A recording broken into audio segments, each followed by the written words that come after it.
আমাদের যেটা হচ্ছে সর্বপ্রথম মনে রাখতে হবে যে আমাদের আসলে ফরেন পলিসির সবচেয়ে বড় যেটা মটো সেটা হচ্ছে friends towards all, malleus towards নান। সো আমরা আসলে সবার সাথে বন্ধুত্ব চাই, কারোর সাথে হচ্ছে কোনো প্রকার শত্রুতা চাই না। এই জন্য আমাদের সাথে সবার সাথে স্ট্র্যাটেজিক রিলেশন।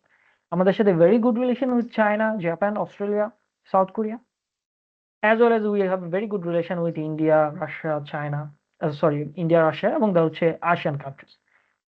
এখন যখন হচ্ছে ইউএস আইসা বলছে যে হচ্ছে তোমরা ইন্দো প্যাসিফিকে আমাদের সাথে হচ্ছে আসো, তখন বাংলাদেশ বলছে যে না ভাই, আমরা শুধুমাত্র ইকোনমিক সিকিউরিটি চাই, আমাদের কোনো প্রকার মিলিটারি বা ডিফেন্স অ্যালায়েন্স কোনো প্রকার দরকার নেই। So then about the like US-China relationship. So it's about the when a rising power threatens to the displaced ruling power. This is called a Thucydides trap.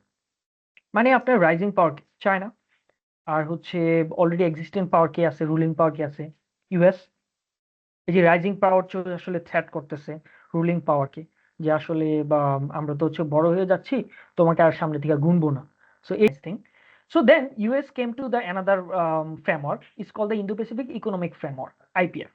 এবং এইটার দ্বারা চাচ্ছিল যে হচ্ছে ওরা এটার মাধ্যমে অনেকগুলা কান্ট্রিকে হচ্ছে ওদের বলয়ে নিয়ে আসতে চাইছে, যাতে করে and they talk about like lots of economic development, climate change, democracy, freedom of expression. এই যে ডেমোক্রেসি, ফ্রিডম অফ এক্সপ্রেশন, অনেকগুলা যে হচ্ছে ক্রাইটেরিয়া সেট করে দিছে, এই কারণে মানে আমাদের previous regime, Hasina regime, so তারা আসলে আইপিএফ নিতে চায় না, তারা আইপিএফ এ জয়েন করতে চায় না।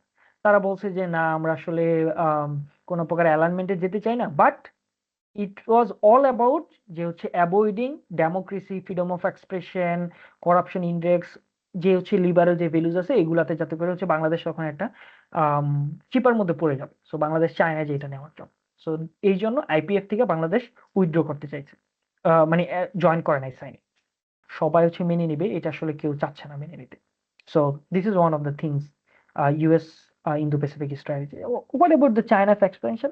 চায়না আসলে বিআরআই নিয়ে বেশিরভাগ ব্যস্ত ইন্দো প্যাসিফিকে। ওরা চিন্তা করতেছে হচ্ছে বেল্ট অ্যান্ড রোড ইনিশিয়েটিভ। এইটা শুধুমাত্র রোড আর হচ্ছে সিপোর্টই না, it's much more about the infrastructure investment. আপনি চিন্তা করেন, যখন একটা কান্ট্রিকে ইনফ্রাস্ট্রাকচার ইনভেস্টমেন্টে হচ্ছে হেল্প করে, তখন এটা আসলে একটা লং টার্ম একটা ইম্প্যাক্ট আছে ওই কান্ট্রিতে। হয় কি, তখন আপনি আহ, এটাতে আপনার একটা বিশাল পরিমাণ একটা স্টেক থাকে, যে ওকে ফাইন। সো এটাতে আসলে কি বোঝা যায়, যে আসলে this is realist politics. It's not about ideology, it's not about what you did to me at the previous time, it's all about that how I am seeing you right now condition. So this is the whole thing. এখন সেটাই হচ্ছে আসলে Real politics বলে। এখন real পলিটিকে একটা advantage আছে, flexibility and adaptability. আপনি যখন যে সিচুয়েশন, আমি যাকে খুশি যখন খুশি তখন হচ্ছে আমি থ্রু করতে পারি, যাকে খুশি তাকে আসলে নিয়ে নিতে পারি। ব্যাপারটা এমন। আপনি যদি চিন্তা করেন যে সে ট্রাম্পের ব্যাপারটা চিন্তা করেন, ট্রাম্প হচ্ছে মানে ট্রাম্পের আগে ইউএস এর কোনো প্রেসিডেন্টই আসলে নর্থ কোরিয়াকে যেভাবে হচ্ছে পিকচারাইজ করেছে, ফ্রেমিং করেছে, this is like a I mean the enemy of the whole humanity around the world, right? So but Trump কিন্তু হচ্ছে, ইয়েস ইয়েস প্লিজ। ওকে, আসসালামু আলাইকুম। Good evening. আমার আজকে উপস্থিত সবাইকে ডেভেলপমেন্ট টডের পক্ষ থেকে সবাইকে স্বাগত। ডেভেলপমেন্ট টড মূলত একটা রিসার্চ এন্ড কনসালটেন্সি ফার্ম, যেটা 2024 সালে জানুয়ারি মাস থেকে ফর্মাল রেজিস্ট্রেশন নিয়ে কাজ শুরু করেছে। ডেভেলপমেন্ট টডে আয়োজিত আজকে ডিজি টকের তৃতীয় সিরিজে আমাদের সাথে আছেন মোহাম্মদ জাহিদুল ইসলাম মিয়াজি ভাই। ওনার পরিচয় পর্বের আগে আমরা আরেকটু বলতে চাই যে আজকে তৃতীয় পর্বের আগে আগে দুইটা পর্ব, ওটা ওটা যদি আপনারা যদি শুনতে চান, জানতে চান ওটা সম্পর্কে, সেক্ষেত্রে আপনারা আমাদের ডেভেলপমেন্ট ডটের ইউটিউব চ্যানেল আছে এবং পাশাপাশি ডেভেলপমেন্ট ডটের ফেসবুক পেজ আছে, ওখানে গেলে আপনারা রেগুলার আপডেট পাবেন। পাশাপাশি ভবিষ্যতে ডেভেলপমেন্ট ডটের জিটি টকের আপকামিং সিরিজ গুলোতে আপনারা যদি জয়েন দিতেছেন, সেক্ষেত্রে একইভাবে আপনারা আমাদের পেজটা ফলো করে রাখলে ওখানে আপডেট পাবেন। সো আমরা আজকের সেশনে চলে যাচ্ছি। আজকের সেশন আপনারা অলরেডি দেখতেছেন স্ক্রিনে টপিকটা। আমাদের আজকের টপিকটা হলো Indo Pacific and Bangladesh strategic partnership and policy option. আমাদের সাথে আছেন এগেইন মোহাম্মদ জাহিদুল ইসলাম মিয়াজি ভাই। উনি বর্তমানে রিসার্চ অ্যাসিস্ট্যান্ট হিসেবে আছেন আহ, ইউরোপিয়ান গভর্নেন্স ল্যাব, এবং উনি সম্প্রতি মাস্টার শেষ করছেন গ্লোবাল স্টাডিজে। গ্লোবাল স্টাডিজে গ্যান্ট ইউনিভার্সিটি, বেলজিয়ামের গ্যান্ট ইউনিভার্সিটি থেকে ইন্টারন্যাশনাল ইন্টারন্যাশনাল পলিটিক্স যেভাবে দেখে, আই হোপ আমি যদি ভুল না বলি। সো আমাদের আজকে আমি একটু ফরম্যাটটা একটু বাইকে বলে দিই, সেক্ষেত্রে আমাদের পার্টিসিপেন্টদের জন্য সুবিধা হবে। সো আমরা যে ফর্মেটটা আগাবো সেটা হলো যে আমরা প্রথমে ফ্লোরটা বাইকে দেব, বাই ওনার ডিসকাশনটা চালু অন করবেন, দেন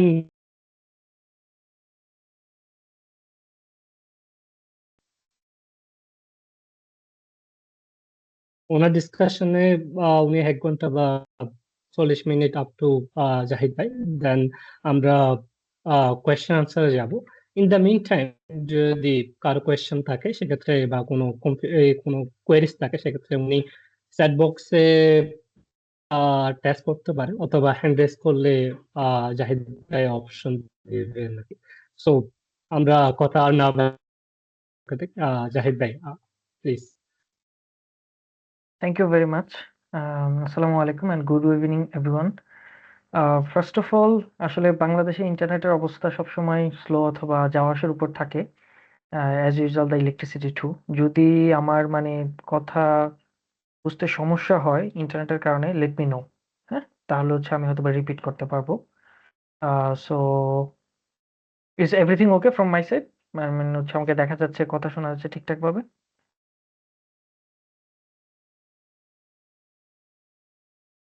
There anyone can response?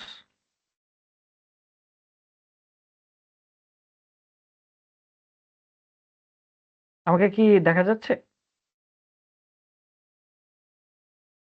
ভাই শোনা যাচ্ছে, যাচ্ছে আপনার স্ক্রিন দেখা যাচ্ছে এবং শোনা যাচ্ছে। আচ্ছা, ওকে। আমি হচ্ছে একটা কাজ করি, আমি হচ্ছে আমার ভিডিওটা অফ করে দিই, তাহলে মনে হয় হচ্ছে ইন্টারনেটে একটু সুবিধা হবে আর কি। ওকে। হ্যাঁ হ্যাঁ, আমার সো মনে হয় এটা বেটার হয়। okay, thank you very much. So now let's start into talking about, today we will discuss about the Indo-Pacific and Bangladesh. যখন ইন্দো প্যাসিফিকটা আসলে আসে, তখন অবভিয়াসলি এটা একটা খুবই বার্গেনিং টপিক। আর আমরা আজকে ডিসকাশনটা হচ্ছে আগাবো ইন্টারন্যাশনাল পলিটিক্সের ল্যান্সে। It's not about any other lens. কারণ ইন্দো প্যাসিফিককে হচ্ছে আসলে অনেকভাবেই হচ্ছে এক্সপ্লেন করা যায়, ইকোনমিক্যালি, পলিসিগতভাবে, প্লাস হচ্ছে নেইবার রিলেশনস, অনেকভাবে। অথবা অনলি শুধুমাত্র হচ্ছে military and defence strategy. But will go through with much more about what is Indo Pacific. Indo Pacific আসলে ইন্টারন্যাশনাল রিলেশনসটা বোঝার জন্য আমাদের কোন ল্যান্সটা ধরা দরকার। তারপর পাশাপাশি হচ্ছে ইন্দো প্যাসিফিক এই মুহূর্তে কি কি বার্গেনিং টপিক আছে, যেটার কারণে আসলে মনে হচ্ছে যে Indo Pacific could B A very much catalyst for our future international relations. As well as আমরা আসলে ট্রাই করবো যে বাংলাদেশের পার্সপেক্টিভটা নিয়ে কথা বলার জন্য। কারণ আমি সবসময় মনে করি একটা জিনিস ইম্পর্টেন্ট, সেটা হচ্ছে আম, আমরা বাংলাদেশ নিয়ে কথা বলার আগে আসলে ইন্দো প্যাসিফিকটা কি এটা আসলে সবার আগে আসলে বুঝতে হবে, এবং ইন্দো প্যাসিফিকের মধ্যে সবচেয়ে হট টপিকস গুলা কোনগুলো আছে। দেন হচ্ছে আমরা বাংলাদেশকে আনবো। বাংলাদেশ নিয়ে ছোট্ট একটা লেকচার, 1 পেজের, বাট হচ্ছে it was enough for the Bangladesh perspective Indo Pacific. তার সবার শেষে আমরা যাবো যে আসলে আমরা ফিউচার পলিসি ইমপ্লিকেশন আসলে কি কি ভাবছি, বা কি কি ধরনের সম্ভাবনা আছে ইন্দো প্যাসিফিক নিয়ে, সেগুলো ওগুলো নিয়ে আমরা একটু কথা বলবো, এবং সর্বশেষে হচ্ছে কিউএনএ সেশন থাকবে। আমি ট্রাই করবো যে সেশনটা অবভিয়াসলি লেস দেন 1 আওয়ার করার জন্য। তারপরেও ডিসকাশন করতে গেলে আসলে ইন্টারন্যাশনাল রিলেশনস নিয়ে আসলে চলতেই থাকে। হয়তো বা যদি ক্রস হয়ে যায়, লেট মি নো, তাহলে হচ্ছে আমি হচ্ছে আবার কমিয়ে নিয়ে আসবো আর কি আমার discussion. So first thing first, what is Indo Pacific? So Indo Pacific হচ্ছে একটা সাধারণত রিজন বলে। সো যেই রিজনটা সাধারণত দুইটা সাগরকে নিয়ে ডোমিনেটেড, একটা হচ্ছে ইন্ডিয়ান সাগর, ইন্ডিয়ান সি, একটা হচ্ছে সাউথ চায়না সি। এবং ব্রডলি যদি বলতে হয় যে প্যাসিফিক আর হচ্ছে ইন্ডিয়ান সি। সো এই দুইটাই মিলেই আসলে এই জন্যই এটা নাম হচ্ছে Indo Pacific region. So Indo Pacific রিজিয়নের মধ্যে সবচেয়ে যদি বলি যে নোটেবল কান্ট্রির মধ্যে কারা কারা আছে, চায়না, ইন্ডিয়া, পাকিস্তান, তার পাশাপাশি জাপান আছে। তারপর এই যে মাঝখানে যেই কান্ট্রিগুলো দেখা যাচ্ছে, যে ইস্ট এশিয়ান কান্ট্রিগুলা, বাট মোরলেস 40টা কান্ট্রি এখানে হচ্ছে ইনভলভ আছে। তার পাশাপাশি হচ্ছে 4টা, এর মধ্যে হচ্ছে নিউক কান্ট্রি, মানে যাদের হচ্ছে নিউক ক্যাপাবিলিটি আছে। এর মধ্যে হচ্ছে আপনার আম, অস্ট্রেলিয়া হচ্ছে এর মধ্যে হচ্ছে আছে। তার পাশাপাশি ইন্দো প্যাসিফিক নিয়ে সবচেয়ে বেশি বার্গেইন করে, প্লাস হচ্ছে বার্গেইন পাওয়ার রাখে, সেটা হচ্ছে ইউনাইটেড স্টেটস। অবভিয়াসলি ওয়ার্ল্ডের যেখানে ইন্টারন্যাশনাল রিলেশন, সেখানে আসলে ইউনাইটেড স্টেটস থাকে। সো এইটা হচ্ছে খুব মোটা দাগে হচ্ছে একটা ম্যাপ, যে এটা দ্বারা আসলে আমরা বুঝতে বুঝতে পারার ট্রাই করতেছি যে আসলে ইন্দো প্যাসিফিক রিজিয়নটা কতটুকু পর্যন্ত এটার ব্যাপ্তি। সো 40টা কান্ট্রি যে হচ্ছে বললাম, 40টা দেশ হচ্ছে সবচেয়ে বেশি দেশগুলা ইস্ট এশিয়ান কান্ট্রিগুলো, তার পাশাপাশি হচ্ছে অস্ট্রেলিয়া এবং হচ্ছে এই যে আমরা জানি যে অস্ট্রেলিয়ার যে ছোট ছোট অনেকগুলো আইল্যান্ড কান্ট্রি রয়েছে, এগুলো হচ্ছে ইন্দো প্যাসিফিকের মধ্যে পড়ে as per the geographic area. So another things, this session is not for the BCS, যে হচ্ছে আমি প্রতিটা কান্ট্রির নাম বলবো প্লাস হচ্ছে প্রতিটা কান্ট্রির হচ্ছে ম্যাপ ধরে ধরে হচ্ছে দেখাই দিব, এটা না। It's much more about discussion that what's happening this region এবং what gonna be happen at the future if there is any kind of possibility. So মাথায় ওটা রেখে হচ্ছে আমি পুরো সেশনটা হচ্ছে রান করব। সো যদি সেশনের মাঝখানে আপনার কাছে মনে হয় যে না 40টা না 42টা কান্ট্রি, 4টা না 3টা new country, then it could be, but I am not going to discuss about this matter. হ্যাঁ, সো আমরা আসলে মাচ মোর অ্যাবাউট রিলেশনস, কি ঘটতেছে এই এরিয়াটাতে, এটা নিয়ে কথা বলবো। সো যদি আরেকটু ব্রিফলি জিওগ্রাফিটা দেখি, তাহলে হচ্ছে এখানে আপনারা যেটা দেখতে পাচ্ছেন, this is also the Indo Pacific, Pacific Ocean, Indian Ocean, দুটো মিলে। There is a couple of choke point, it's call the choke point. This is এই যে রেড রেড লাইনগুলো দেখা যাচ্ছে। সো চক পয়েন্ট আসলে বলে যে হচ্ছে এটা হচ্ছে মেরিটিম চক পয়েন্ট বলে। সো যখন আপনি একটা একটা এরিয়া থেকে আরেকটা এরিয়াতে হচ্ছে ইন্টার করবেন, এর মাঝখানে সাধারণত দুটা কান্ট্রির অথবা একটা সাধারণত একটা মেরিটাইম সিকিউরিটি জোন থাকে, যেটা আসলে ক্রস করে যেতে হয়। যেমন এই যে প্রথম যেটা হচ্ছে আম, বলা যায় যে হচ্ছে ইন্দোনেশিয়ার সাথে থাইল্যান্ডের সাথে মালয়েশিয়ার সাথে একটা আছে, এটা হচ্ছে মালাক্কা বলে। এই যে এটা এটা হচ্ছে মালাক্কা বলে। তারপরে এই পাশে আছে স্ট্রেট অফ হরমুজ, যেটা হচ্ছে ইউএন ইরান। তারপর হচ্ছে বাব এল মান্দাব, তার পাশাপাশি আছে হচ্ছে মোজাম্বিক চ্যানেল। সো এগুলা হচ্ছে মোটা দাগে বলা যায় হচ্ছে চুক পয়েন্ট। এবং ইন্দো প্যাসিফিকটাকে যখনই আমরা বলি সবচেয়ে বেশি এটা আসলে maritime security area. It's not about, it's much less about the মানে হচ্ছে land geography, much more about the maritime. এবং এটা সবচেয়ে ইম্পর্টেন্ট এরিয়াটাই হচ্ছে এই যে মাঝখানে ইস্ট এশিয়ান কান্ট্রিগুলা, অ্যাজ ওয়েল অ্যাজ যদি বলতে চাই যে হচ্ছে ইন্ডিয়া, মালদ্বীপস, তারপরে এই লাইনটা হচ্ছে ভেরি মাচ ইম্পর্টেন্ট। সেক্ষেত্রে বাংলাদেশ আসলে একটু ভিতরে চলে গেছে।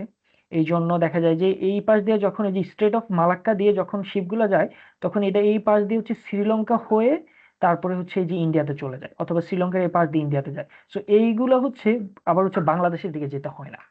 So that's why Bangladesh obviously important, কিন্তু ইট ডাজন্ট মিন যে এটা হচ্ছে খুবই একটা হাই লেভেলের কান্ট্রি লাইক দ্য ইন্ডিয়া, অথবা হচ্ছে বা ফিলিপিন্স, অথবা ভিয়েতনাম, অথবা তাইওয়ানের মতন এত ইম্পর্টেন্স ক্যারি করে না বাংলাদেশ আসলে Indo প্যাসিফিকে।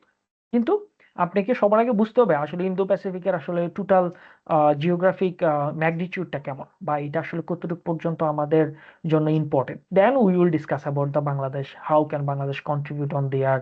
So it will be the another discussion. This is another map where we are seeing lots of islands. এই যে স্মল যে পার্ট গুলো দেখা যাচ্ছে এগুলো হচ্ছে সব আইল্যান্ডস। সো স্মল পার্ট গুলো দেখেন যে হচ্ছে দিস ইজ লাইক এ, মানে I mean the thousands of islands on here.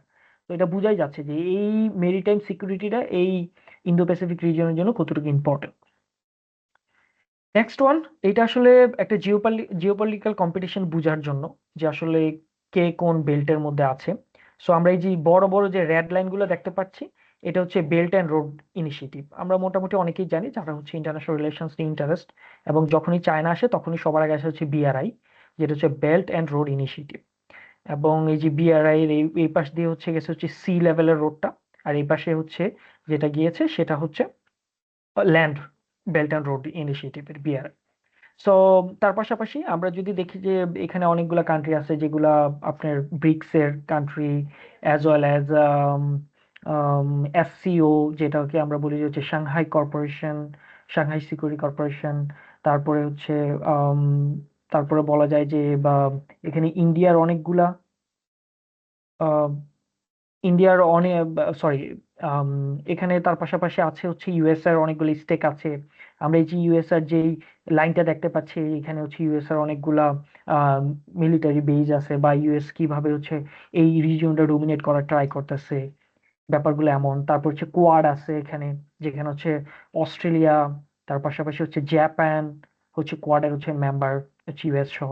So this are the all things that how this whole region has been a very much hot point for everyone else.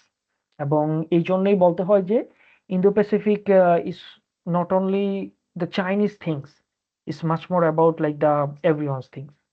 এবং সবচাইতে বড় একটা ব্যাপার আপনাকে যখনই Indo-Pacific নিয়ে চিন্তা করতে হবে, একটা জিনিস আসে সেটা হচ্ছে this world is multipolar world. So what is the multipolar world?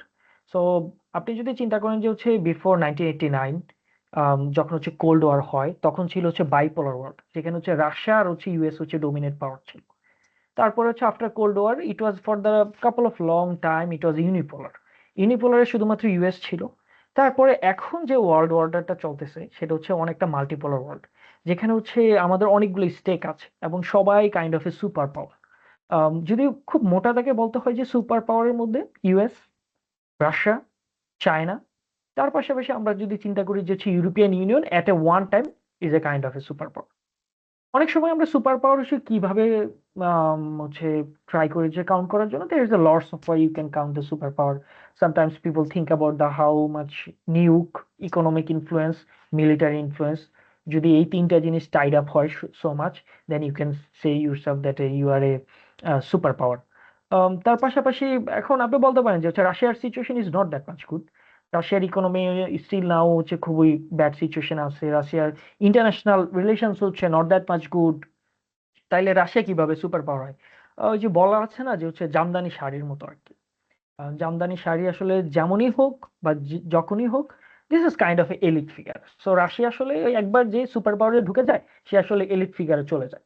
এবং আপনি যত কিছুই যাই বলেন, আপনি বলবেন যে সুপার পাওয়ারের হচ্ছে পাওয়ার ডিক্লাইনিং হচ্ছে। আপনি কখনো বলবেন না যে ও সুপার পাওয়ার থেকে হচ্ছে মিডল পাওয়ারে চলে গেছে। This is not that much possible. So এই জন্য আমরা যে বলতে পারি যে হচ্ছে চারটা যে সুপার পাওয়ার আমরা হচ্ছে যদি মোটা দাগে বলি, including European union as a one super power, so then we can think about like that যে how this whole power is basically playing in this region. আহ, যখনই সুপার পাওয়ারের কথা আসে, যখনই জিওপলিটিক্স এর কথা আসে, তখনই আপনাকে বুঝতে হবে যে আসলে এই রিজিয়নের মধ্যে জিওপলিটিক্স এর মধ্যে সুপার পাওয়াররা কিভাবে তাদের অ্যালাইদের নিয়ে আসলে they are playing their rules. Because if you think about the US has a lots of allies, especially Philippines, Vietnam, as well as maybe the Thailand, other countries. আবার হচ্ছে চায়নার কথা, চায়না এখানে হচ্ছে অনেক বেশি ইনফ্লুয়েন্স আছে, লাইক দ্যাট। যদি বলতে যে হচ্ছে মালয়েশিয়া, তারপরে হচ্ছে তার পাশাপাশি হচ্ছে অবভিয়াসলি ফিলিপিনো আছে, থাইল্যান্ডে আছে, তারপর হচ্ছে মিয়ানমারে আছে। So this is like a whole kind of a things that how they are playing in this whole region. So I think আমি মোটা দাগে একটু হলেও হচ্ছে আইডিয়া দিতে পেরেছি যে আসলে আমরা ইন্দো প্যাসিফিক রিজিয়ন বলতে আসলে কতটুকু বুঝি, বা যখন ইন্দো প্যাসিফিক হচ্ছে আসে তখন আসলে কি কি টপিক চলে আসে। বিআরআই আসে, সাউথ চায়না সি আসে, তারপর ইন্ডিয়ান ওশান আসে, তার পাশাপাশি তাইওয়ান চলে আসে। So now will go through one by one. হ্যাঁ, সো আমি এখন একটু একাডেমিকে চলে যাচ্ছি। যে একাডেমিকে আমরা সবসময় বলি যে যখন ইন্টারন্যাশনাল রিলেশনস আছে যে আসলে রিয়াল পলিটিক, এটা আমরা খুব ইউজ করতেছি খুব রিসেন্টলি। যারা এখানে আইআর স্টুডেন্ট আছেন তারা হয়তো বা জানবেন, বা যারা হচ্ছে ইন্টারন্যাশনাল রিলেশনস নিয়ে enthusiastic, I believe that everyone here is kind of international relations enthusiast. So আপনারা হয়তো বা একটু ধারণা রাখতে পারবেন যে আসলে রিয়াল পলিটিকটা কি। So it's a German tram, যেটাকে হচ্ছে খুব মোটা মানে ইংলিশে যেটাকে বলেন যে রিয়ালিস্ট পলিটিক্স বা প্র্যাগম্যাটিক পলিটিক্স, বা অনেক সময় বলে যে রিয়ালিস্ট। এখন রিয়ালিস্ট আসলে কি করে? রিয়ালিস্টদের আসলে মেন ব্যাপার হচ্ছে pragmatism over ideology. They don't care about what you are belonging. Either আপনি আসলে কি একটা ইসলামিক স্টেট, নাকি হচ্ছে লিবারাল স্টেট, নাকি আপনি হচ্ছে একটা rogue state like the North Korea, বা আপনি কি আসলে একটা communist state. They don't care about this thing.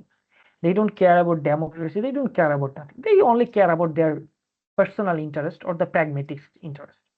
So power and the national interest is the main things. Here is the yeah, exactly like that the national interest. আপনি খুব simply চিন্তা করেন যে হচ্ছে ভিয়েতনামে এক সময় অবভিয়াসলি ভিয়েতনাম ওয়ার হয়েছিল, USA প্রচুর পরিমাণ বোম্বিং করেছে, ভিয়েতনামের হচ্ছে থাউজেন্ডস অফ পিপল, সেই সময় হচ্ছে মিলিয়ন্স অফ পিপল হচ্ছে মারা গিয়েছিল। What happen at the Japan, জাপানে তো হচ্ছে নিউক্লি হচ্ছে আহ আহ মানে হচ্ছে থ্রো করা হয়েছিল সেই সময়। সুতরাং বলা যায় যে হচ্ছে জাপানে তো হচ্ছে ইউএসআর হচ্ছে অ্যান্টাই হওয়ার কথা ছিল, কিন্তু আপনি যদি চিন্তা করেন যে Japan and US is the one of the most closest ally in this whole region, in the Indo Pacific region. So এটা দ্বারা আসলে কি বোঝা যায় যে আসলে this is realist politics. It's not about ideology, it's not about what you did to me at the previous time, it's all about that how I am seeing you right now condition. So this is the whole thing. এখন সেটাই হচ্ছে আসলে Real politic বলে। এখন Real পলিটিকে একটা advantage আছে, flexibility and adaptability. আপনি যখন যে সিচুয়েশন, আমি যাকে খুশি যখন খুশি তখন হচ্ছে আমি থ্রু করতে পারি, যাকে খুশি তাকে আসলে নিয়ে নিতে পারি। ব্যাপারটা এমন। আপনি যদি চিন্তা করেন যে সে ট্রাম্পের ব্যাপারটা চিন্তা করেন, ট্রাম্প হচ্ছে মানে ট্রাম্পের আগে ইউএস এর কোনো প্রেসিডেন্টই আসলে নর্থ কোরিয়াকে যেভাবে হচ্ছে পিকচারাইজ করেছে, ফ্রেমিং করেছে, this is like a I mean the enemy of the whole humanity around the world, right?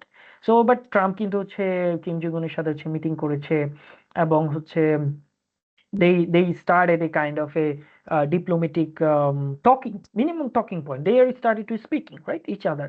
So these are the things like a flexibility and adaptability. It's kind of realist politics. And the diplomacy and force obviously is the like the thing, and the survival and the balance of power. So রিয়ালিস্টের মধ্যে সবচেয়ে বেশি যেটা থাকে তাদের মধ্যে যে আসলে এটা it's a kind of a survival strategy. It's kind of a balance of power. এখন রিয়ালিস্ট যে হচ্ছে থিওরি, এই থিওরিতে আসলে দুইটা টার্ম বলে। একটা হচ্ছে ডিফেন্সিভ রিয়ালিজম, আর একটাকে বলে হচ্ছে অফেন্সিভ রিয়ালিজম। এখন ডিফেন্সিভ রিয়ালিজমটা কি সেটা আপনাকে বুঝতে হবে। ডিফেন্সিভ রিয়ালিজমটা হচ্ছে যখন আপনি আপনি নিজেকে হচ্ছে এনাফ পরিমাণ হচ্ছে ডিফেন্স বা হচ্ছে আর্সেনাল দিয়ে আম, মানে ফুলফিল করবেন, প্লাস হচ্ছে আপনি ডিফেন্স ক্যাপাসিটি হচ্ছে বাড়াবেন। Why? Because you think that you could be attacked by your enemy. So এই জন্য আপনার এনিমি ঠিক যেই লেভেলে হচ্ছে ডিফেন্স ইনক্রিজ করবে, আপনিও ঠিক ওই লেভেলে ডিফেন্স ইনক্রিজ করবেন। এবং এটা it is kind of A competition, এটা চলতেই থাকবে। এবং এটা সবচেয়ে রিয়েল একটা এক্সাম্পল হচ্ছে ইন্ডিয়া ভার্সেস পাকিস্তান। ইন্ডিয়া সর্বপ্রথম হচ্ছে নিউক নেয়, নিউক নেওয়ার পর হচ্ছে পাকিস্তান উঠে পড়ে লাগে যে হচ্ছে না, আমাদের হচ্ছে নিউক নিতে হবে, তারপরে ওরা হচ্ছে নিউক্লিয়ার বোম বানায়।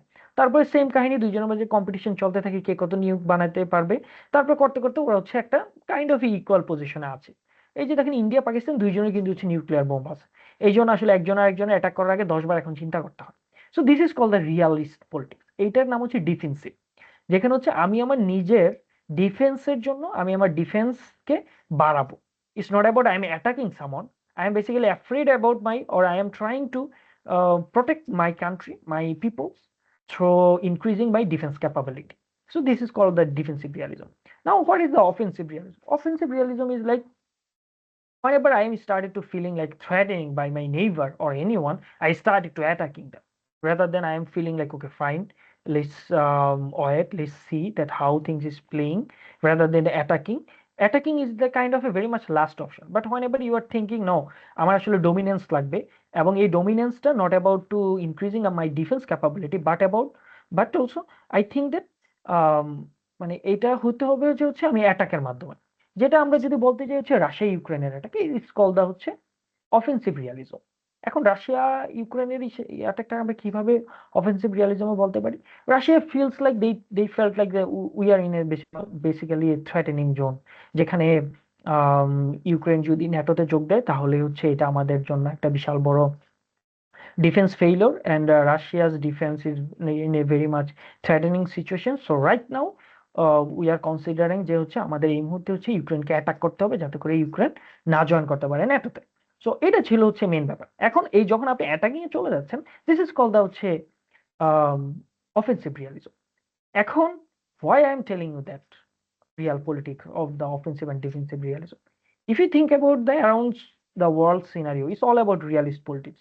There is no scenario about the liberalism অথবা আদার যে হচ্ছে আইআর থিওরি যেগুলো হচ্ছে বলেছি। লিবারিজমে আমরা শিখেছি যে হচ্ছে ইকোনমিক রিলেশনস, তারপর হচ্ছে democratic promotion, this kind of things basically allies can't go to war each other, right? So এটা ছিল একটা হচ্ছে মানে মানে লিবারেলদের একটা থট যে হচ্ছে যারা অ্যালাই তারা একজন আরেকজনের বিরুদ্ধে যুদ্ধে যায় না। কারণ কি?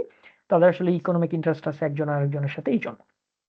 যেটা আসলে ইউরোপিয়ান ইউনিয়ন এই থিওরির উপরই বেস করে হচ্ছে বানানো, এবং European Union still now believe on that, but it turns out like that lately it's not any more feasible theory for them. So this is about the real politic. এখন আমরা যদি রিয়াল পলিটিক হিসাবে বা example দিতে চাই, obviously cold war alliances. Cold ওয়ারের সময় দেখেছেন যে হচ্ছে despite about their before the cold war, world war সেকেন্ডের সময় ইউএস রাশিয়া কাঁধে কাঁধ মিলে হচ্ছে যুদ্ধ করেছে জার্মানির বিপক্ষে। কিন্তু হচ্ছে কোল্ড ওয়ারের সময় তারা দুইজনের হচ্ছে শত্রু ভাবা শুরু করে দিল, এবং during the Cold War time, they had started to putting people in their own base. I mean, they are collecting all the countries যে হচ্ছে কে কত দেশকে হচ্ছে তাদের কাছে নিয়ে আসতে পারে। সো এটা ছিল হচ্ছে তখন কার কত হচ্ছে অ্যালাইজ বা হচ্ছে কার কত ফ্যান বেজ হচ্ছে আসলে বড় করতে পারে। So it's call the realist politics, যে আসলে তখন কিন্তু কেউ কোনোদিন হচ্ছে ডিসাইড করে নাই যে আসলে কে কেমন, কার কি হচ্ছে আসলে কে কমিউনিস্ট কে democrats. It wasn't that much things on that time. So also modern geopolitics এভাবেই হয়, মডার্ন জিওপলিটিক্স আসলে রিয়ালিস্টিক খেলে। এখানে আসলে অন্য কোনো জায়গাতে আমি মনে করি না যে লিবারিজম বা অন্য কোনো পলিটিক্স এখানে এই মুহূর্তে হচ্ছে, much more about the realist পলিটিক্সই হচ্ছে এখন। ইন্দো প্যাসিফিকের রিয়ালিস্ট প্লেয়ার কারা কারা আছে এই মুহূর্তে? Obviously US, China, India, Japan and Australia. So মোটা দাগে আমি দ্য বড় কান্ট্রি হিসাবে এই কান্ট্রিগুলোকে আমরা বলতে বলতে পারি যে they are playing their realist view point in the Indo Pacific strategy. Now, how these countries is basically trying to capturing themselves. Like first one is like US Indo-Pacific strategy কি হতে পারে? So it's all about the balancing China's rise, counter China's growing influence.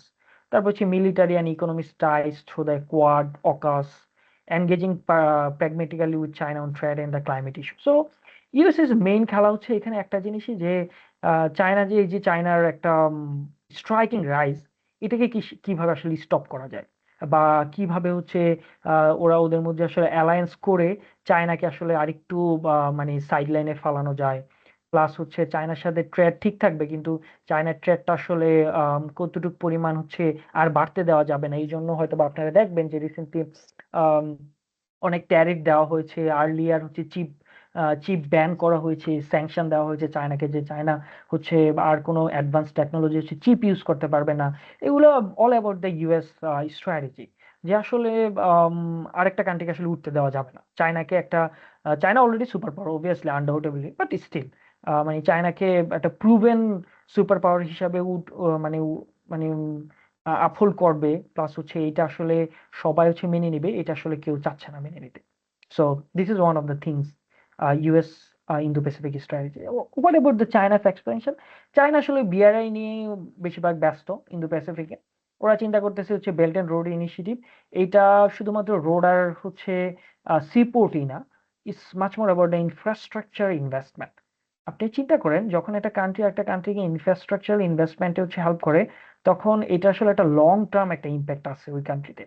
হয় কি তখন আপনি আহ এটাতে আপনার একটা বিশাল পরিমাণ একটা স্টেক থাকে যে ওকে ফাইন, আমি যেহেতু চায়না যেহেতু একটা রোড তৈরি করে দিল, চায়না এখানে হচ্ছে ওরা একটা ট্রেড বেনিফিট নিতে পারে, ওরা আসলে কি বলা যায় হচ্ছে ট্যাক্স, তারপরে আদার যে বেনিফিট গুলো এগুলো নিতে পারে। সো চায়না এইটাই চাচ্ছে যে আসলে ওরা belt and road initiative BRI এর মাধ্যমে ওরা ওদের এক্সপেনশনটা করার জন্য।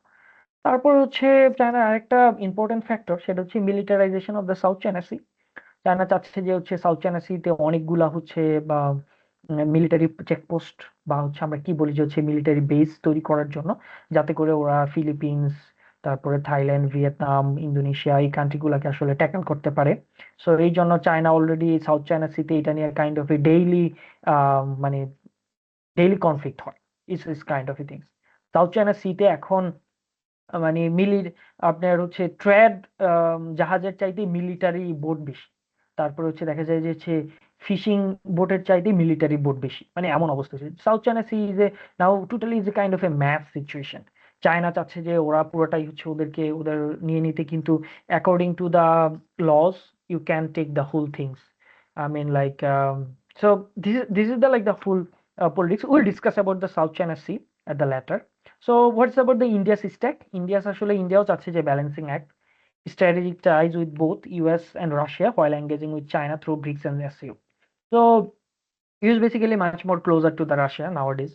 We have been following them, but to counter China, USA basically US kind of a dependent to the India, and throughout the last 1 decade, US shows that I mean the India is one of their biggest ally in this platform. এবং it's not about for the India's reason যে হচ্ছে India US এর কাছে যাবে, it's all about US এর দরকার ইন্ডিয়াকে। মানে সামহাউ ডিপ্লোম্যাটিক বা হচ্ছে ডিপ্লোমেসিটা এমন ভাবে দাঁড়িয়েছে। এই জন্য দেখা যাচ্ছে যে ইন্ডিয়াও একটা খুব একটা পাওয়ারফুল সিচুয়েশন এখানে আছে। তার পাশাপাশি ব্রিক্স এবং এসসিও, সো এর মাধ্যমে চায়নার সাথেও একটা রিলেশন রাখার অবভিয়াসলি একটা সিচুয়েশন আছে। So they are trying with that, এবং obviously strengthening ties with the ASEAN nations. India is a very big country. They have a very big trade relation with the most about the like the obviously Asian countries. So they have a very nice relation with the ASEAN nations.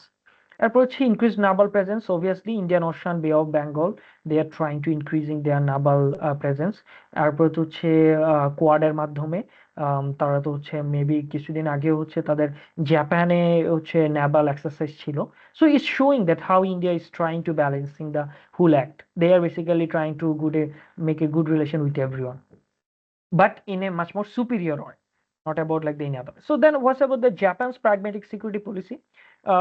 Citing China and North Korea's threats, obviously Japan has been saying it with the South Korea that হচ্ছে China এবং North Korea আমাদের জন্য threat. But there's the most important thing, Japan did it like free and open Indo-Pacific. Japan এই ইনিশিয়েটিভটা নিয়েছে যেটার মাধ্যমে হচ্ছে তারা চাচ্ছে যে ইন্দো প্যাসিফিকের মধ্যে কোনো প্রকার ঝামেলা না হোক, আমরা সবাই একসাথে ট্রেড করি, সবার ইকুয়াল একটা স্টেক থাকুক, এখানে কোনো প্রকার মিলিটারি এবং ডিফেন্স রিলেশন আমরা না করি, ট্রেড এবং ইকোনমিক প্রসপারিটি, তার পাশাপাশি হচ্ছে freedom of expression, democratic values, বা those things basically they are trying to push this region. এবং এই ফৈপো যে হচ্ছে ট্রিটিটা, এটা আসলে খুব কাজে দিয়েছে। এটাতে অলরেডি ভিয়েতনাম, ফিলিপিন্স সহ ইস্ট এশিয়ান অনেক major major country like the Malaysia, they are already signed that FOIP, মানে free and open Indo Pacific. তার পাশাপাশি জাপানের obviously strong economic ties with the China. জাপানের একটা ভেরি স্ট্রং একটা relationship আছে চায়নার সাথে, যেটা in kinds of the trade, I mean the import and export. So এটা চাইলেও জাপান কিছুতেই হচ্ছে কমায় ফেলতে পারবে এমনও ব্যাপারটা না। So they are also trying to make it like works. And the Asian hedging strategy maximizes economic and the security benefit on the both sides. So all the other Asian countries, ASEAN countries, ওদের একটা জিনিসই লক্ষ্য যে আসলে কিভাবে economic এবং security benefit করা যায়, rather than to going to the war or anything. So এদের এদের কথা হচ্ছে, ভাই আপনি যাই কিছু করেন, যাই কিছু আমাকে গল্প গুজব বলেন, at the end of the day তুমি আমার আসলে ডিফেন্স ভাবে হচ্ছে কতটুকু হেল্প করতেছো, তুমি আমাকে আসলে সিকিউরিটি মানে হচ্ছে তুমি ইকোনমিক ভাবে আমাকে কতটুকু অপরচুনিটি দিচ্ছ, that's the important for me. I don't care about your defence pact and those bullshit things. So this is the kind of ASEAN countries thing.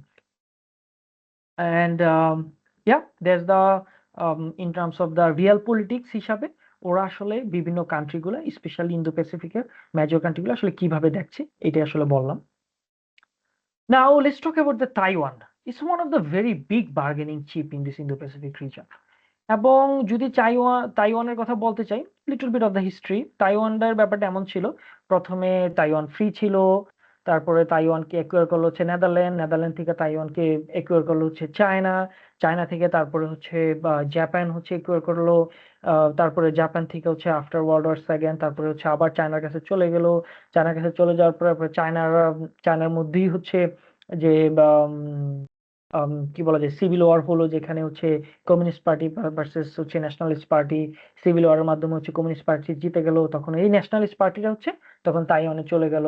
So 1949, so এই কাহিনী হয়েছিল। So this is the whole kind of a very glimpse of history, যে হচ্ছে China in China out, China in China out. কিন্তু এই যে world war সেকেন্ডের সময় যে জাপান যে হচ্ছে মানে ফ্রি করে দিল, কিন্তু এর আগে তো জাপান হচ্ছে একুয়ার করছিল তাইওয়ানকে। সো তাইওয়ানকে একুয়ার করার কারণে তো এই জিনিসটা একটা গ্রেট শেম হিসাবে কাজ করে চাইনিজ পিপল প্লাস হচ্ছে স্পেশালি চাইনিজ লিডারদের কাছে। কারণ তখন ওরা সবসময় একটা জিনিসই বলে যে তাইওয়ান তো সবসময় আমাদের ছিল, যখন জাপান নিয়ে গেছিল এটা একটা গ্রেট শেম ছিল আমাদের জন্য। এখনো আমরা বিলিভ করি তাইওয়ান হচ্ছে ওদের own territory, and that's why this is called one China policy. এখন ওয়ান চায়না পলিসিতে যেটা সবচেয়ে বড় ইম্পর্টেন্ট ব্যাপার, ওরা চিন্তা করে যে হচ্ছে তাইওয়ান অবভিয়াসলি দেয়ার টেরিটরি, কিন্তু তারা আসলে তাইওয়ানকে একটা সাইডে রেখে দিয়েছে, তাইওয়ানকে এখনো অ্যাসিমিলেট করতে পারে নাই, ইউনিফিকেশন করতে পারে নাই। এটাও হচ্ছে শি জিনপিং এর হচ্ছে একটা অন্যতম গোল রাইট নাও, এবং they are now super duper more promise than the any other time, যে হচ্ছে তারা তাইওয়ানকে করবে আবার। So this country is now very much hot point for the whole Indo-Pacific region. এবং Taiwan is a only one it could be like a totally meltdown whole Indo-Pacific strategy in here. কারণ তাইওয়ানের ব্যাপারে আপনার US এর খুবই strict point যে হচ্ছে any time anything happen US will come to help you not about to fighting alongside the Taiwanese army, but they will basically sending all those arsenal and the weapons. But at the end of the day, is very much now bargaining chip. এবং আসলে তাইওয়ানকে আসলে কিভাবে দেখতেছে now let's talk about little bit about so these are the like the two things. It's the People's Republic of China and the Republic of the China. So এই পুরো এরিয়াটা হচ্ছে মানে চায়নাকে হচ্ছে আমরা দেখি যে পিপলস রিপাবলিক হচ্ছে পিআরসি আর এখানে হচ্ছে দেখা যায় আরওসি সেই হিসাবে এখন ফার্স্ট অফ অল তাইওয়ানকে আসলে খুব ফিউ কান্ট্রি ওয়ার্ল্ডের যারা হচ্ছে রিকগনাইজ করছে as a country but most of them they still believe that this is basically one China policy though US strategically help Taiwan and they are committed to help Taiwan but US কিন্তু এখন হচ্ছে তাইওয়ানকে চায়নার হিসেবেই হচ্ছে দেখে তারা তাইওয়ানকে একটা নির্দিষ্ট কান্ট্রি হিসাবে আসলে যে ক্যারেক্টারিস্টিক্স থাকা দরকার ওইভাবে তারা আসলে দেখে so this is the one of the choke point for here and then why the Taiwan Taiwan কেন এত বেশি ইম্পর্টেন্ট আপনি যদি এখানে দেখেন যে মাঝখানের এই কান্ট্রিটা হচ্ছে তাইওয়ান এইটা হচ্ছে তাইওয়ান এই পাশ দিয়ে হচ্ছে একটা চোক পয়েন্ট এই পাশ দিয়ে একটা চোক পয়েন্ট এই পাশ দিয়ে একটা চোক point so Taiwan as a individual ওরা এই তিনোটাই হচ্ছে অ্যাডভান্টেজ হচ্ছে নিচ্ছে মানে কি আপনি হচ্ছে মেরিটাইম সি প্লাস হচ্ছে মেরিটাইম এরিয়া এই জায়গায় দিয়ে হচ্ছে তাইওয়ানের শিপই হচ্ছে যেতে পারবে এই যে এই পাশ দিয়ে হচ্ছে জাপানের শিপ হচ্ছে যেতে পারবে মানে হচ্ছে তাইওয়ানের শিপ হচ্ছে জাপানের পাশ দিয়ে যেতে পারবে কিন্তু চায়নার শিপগুলো এই পাশ দিয়ে যাওয়ার জন্য এই পাশ দিয়ে যাওয়ার জন্য অ্যাজ এ ইন্টারন্যাশনাল সিকিউরিটি তারা এই পাশ দিয়ে গিয়ে হচ্ছে they can't attack China so here is the like the kind of a thing যে হচ্ছে এই চোক পয়েন্ট গুলোর কারণে Taiwanism is very much important for the everyone in here এবং হচ্ছে চায়না এই জন্য আসলে তাইওয়ানকে ছাড়ারও কোনো প্রকার তারা প্ল্যান করতেছে না ওই পাশ দিয়ে হচ্ছে ফিলিপিন্স এন্ড জাপান তারা খুবই প্রেসার করতেছে যাতে করে তাইওয়ান কিছুতেই হাতছাড়া না হয় so this is the one of the very big geopolitical things and that's the one of the big reason যে হচ্ছে আসলে কেন চায়না তাইওয়ানকে আহ নিতে চাচ্ছে কারণ চায়না যদি তাইওয়ানকে হচ্ছে নিতে পারে তার মানে দেখা যাচ্ছে কি তার মানে এই যে দুইটা হচ্ছে মেরিটাইম রোড এটা হচ্ছে তখন চায়নার হয়ে যাবে তখন China any time they can explore in this region এবং হচ্ছে they can do anything they want but right now they wouldn't able to do it so this the one thing তারপরে দেখেন যে হচ্ছে মিলিটারি বেজেস এই এখানে হচ্ছে military bases যদি ইউএসএর গুলো দেখতে পারেন তাহলে দেখবেন যে খুবই স্ট্র্যাটেজিক্যালি হচ্ছে রাখা মিলিটারি বেস গুলো সাউথ কোরিয়া জাপান তারপরে হচ্ছে এই যে এই পাশে একটা এটাও জাপানের হচ্ছে মিলিটারি বেস তার পাশাপাশি ফিলিপিনের মিলিটারি বেস তার মানে এনি টাইম তাইওয়ান যদি অ্যাটাক হয় তাহলে হচ্ছে ইউএস চাইলে যে কোনো সময় ওদেরকে হেল্প করতে পারবে there's no other thing but on the other side Chinese military base is not in the middle of the summer it's about all of the like the side right so এটা হচ্ছে চায়নার territory এখন this is the one of the big clash basically US versus the China এই জন্য মাঝখানে হচ্ছে sandwich হয়ে গেছে হচ্ছে তাইওয়ান নাথিং এলস নয়তো আপনি যদি দেখেন যে রিসেন্ট নিউজ গুলাতে তাইওয়ান ইজ অনেক পিপলও চায় যে হচ্ছে strategical relation rather than to attack China তারা তারা একটা জিনিসই বলে যে দেখেন যে both countries important for us আমরা আসলে চাই না যে কোনো প্রকার ওয়ার হোক এবং specially they got this lesson from the Ukraine nowadays so এটাও অবশ্য চায়না একটা লেভারেজ ট্রাই করতেছে তারা সফট পাওয়ার ডিপ্লোমেসি প্রচুর পরিমাণ করতেছে তারা আসলে তাইওয়ানিজ পিপলের মাঝে একটা অ্যাওয়ারনেস তৈরি করার ট্রাই করতেছে যাতে করে তারাও কি বলা যায় হচ্ছে চায়নার দিকে আস্তে আস্তে ঝুঁকে এবং একটা পর্যায়ে গেলে তারা খুব ডেমোক্রেটিক্যালি তারা চায়নাকে অ্যাকসেপ্ট করে নেয় rather than any military or any kind of forces but on the other side US আসলে so much focusing on defense side যে আসলে ডিফেন্সিভলি কিভাবে তাইওয়ানকে আরো স্ট্রং করা যায় এই ব্যাপারটা নিয়ে আরো ওরা প্রচুর পরিমাণ টাইম দিচ্ছে এই জায়গাটাতে so this is the kind of a bargaining chip এবং এই জন্য বলা যায় যে Taiwan is a now very much hot point in this Indo Pacific region then now what's next might be most of you know about the TSMC so this is one of the largest chip maker in the whole world এবং এইটা হচ্ছে তাইওয়ানে এখন তাইওয়ানের এটার কারণে Taiwan দেখা যাচ্ছে যে ইউএস তে সবচেয়ে বেশি চিপ প্রডিউসার এবং হচ্ছে তারা তাদের যে চিপ টেকনোলজি এটা হচ্ছে সবচেয়ে advance quality of the technology in Taiwan so এখানে একটা হচ্ছে ডিবেট আছে। সো চায়না বলার ট্রাই করতেছে যে chip is not our things, এবং আমরা ইকোনমিক্যালি কেন তাইওয়ানের উপর আসলে ডিপেন্ড করবো। আমরা এত বড় একটা কান্ট্রি, আমরা ওয়ার্ল্ডের মধ্যে হচ্ছে এখন মানে largest kind of economy right now, trading partner হিসাবে, এবং আমাদের এত গুড রিলেশন এত কান্ট্রির সাথে, আমরা কেন হচ্ছে তাইওয়ানকে হচ্ছে নিব শুধুমাত্র ইকোনমিক অপরচুনিটির কারণে। তাইওয়ানকে ওরা যেটা হচ্ছে বলতে যাচ্ছে যে এটা all about one China policy, but হচ্ছে আদার্স ওয়ার্ল্ডের মানে হচ্ছে ইউএস এর যেটা সফট পাওয়ার সেটা হচ্ছে বলতে চাচ্ছে যে না, chip is a main bargaining chip for them. যে হচ্ছে আসলে চায়না চাচ্ছে যে হচ্ছে তাইওয়ানকে নেওয়ার মাধ্যমে যে হচ্ছে চিপের যে একুইজিশন এটা নেওয়ার জন্য, এবং তারা চাচ্ছে এটাই হচ্ছে ডেভেলপ করার জন্য। So there is some kind of things happening, but still Taiwan is in a very much volatile situation. Right now, Trump in power, so we don't know that what's gonna be happening at the next. But still, we can say that Taiwan in a big trouble. And now let's talk about little bit about the Thucydides trap. If anyone hear about the Thucydides, he is basically the historian, but he said one of the very big statement about the like US-China relationship. So it's about the when a rising power threatens to the displaced ruling power. This is called a Thucydides trap. মানে আপনার rising পাওয়ার China, আর হচ্ছে already existent পাওয়ার কে আছে, ruling পাওয়ার কে আছে, US. এই যে rising power আসলে threat করতেছে ruling পাওয়ারকে, যে আসলে বা আমরা তো হচ্ছে বড় হয়ে যাচ্ছি, তোমাকে আর সামনে থেকে গুনবো না। সো এই যে একটা থ্রেড, এই থ্রেডের কারণে আসলে একটা কম্পিটিশন শুরু হয়ে গেছে, এবং এই একটা major things is basically killing both of their, I mean the inner leadership mentality, and it's basically getting more and more closer and closer to the war, something like that. এখন Thucydides trap নিয়ে যদি আপনার আরো বেশি interest থাকে, এইটা সবচেয়ে nicest theory আসলে দিয়েছে হচ্ছে গ্রাম এলিসন, এবং ওনার যে বইটা হচ্ছে ডেস্টিন্ড ফর ওয়ার, এই বইটা হচ্ছে পড়তে পারেন যদি আপনি আসলে চায়না ইউএস রিলেশনশিপটা আসলে বুঝতে চান ইন্দো প্যাসিফিক রিজনে। It's one of the nicest book I have ever read. So this is the kind of things. So now let's talk about more about why Thucydides trap is very much important. So whenever it comes to the Taiwan's reunification, a priority. Okay, so Taiwan's reunification is priority for the China, but as well as Taiwan's status quo is important for the Taiwanese people as well as US এবং হচ্ছে যারা western পাওয়ার তাদেরকে বলা যায়। এখন এই যে একটা ডিবেট, এই ডিবেটটা আসলে চলতেছে, এবং এই ডিবেটটার কারণে ওদের মাঝে একটা গ্রেট পাওয়ার একটা কম্পিটিশন আছে। Now let's talk about the second power is a show of thing. What do you mean by the power is a show of thing? আপনার ধরেন যে আপনার কাছে একটা পাওয়ার আছে, কিন্তু আপনি এটা কখনো শো করেন নাই, তাহলে আসলে মানুষ বুঝবে কিভাবে যে হচ্ছে আপনার আসলে পাওয়ার আছে? Now let's talk about the US. US is already proven by doing the war around the world, right? So everyone knows that US has a very good military capabilities and they can attack anyone anytime. So আমরা আসলে US এর সাথে bargaining করার আগে 10 বার চিন্তা করি। কিন্তু শুধু did China do any kind of war? No. So চায়নার আসলে একটা শো অফ করার দরকার আছে যে ভাই আমরা তো পাওয়ারফুল, আমাদেরও তো হচ্ছে অনেক অ্যাডভান্স ডিফেন্স টেকনোলজি আছে।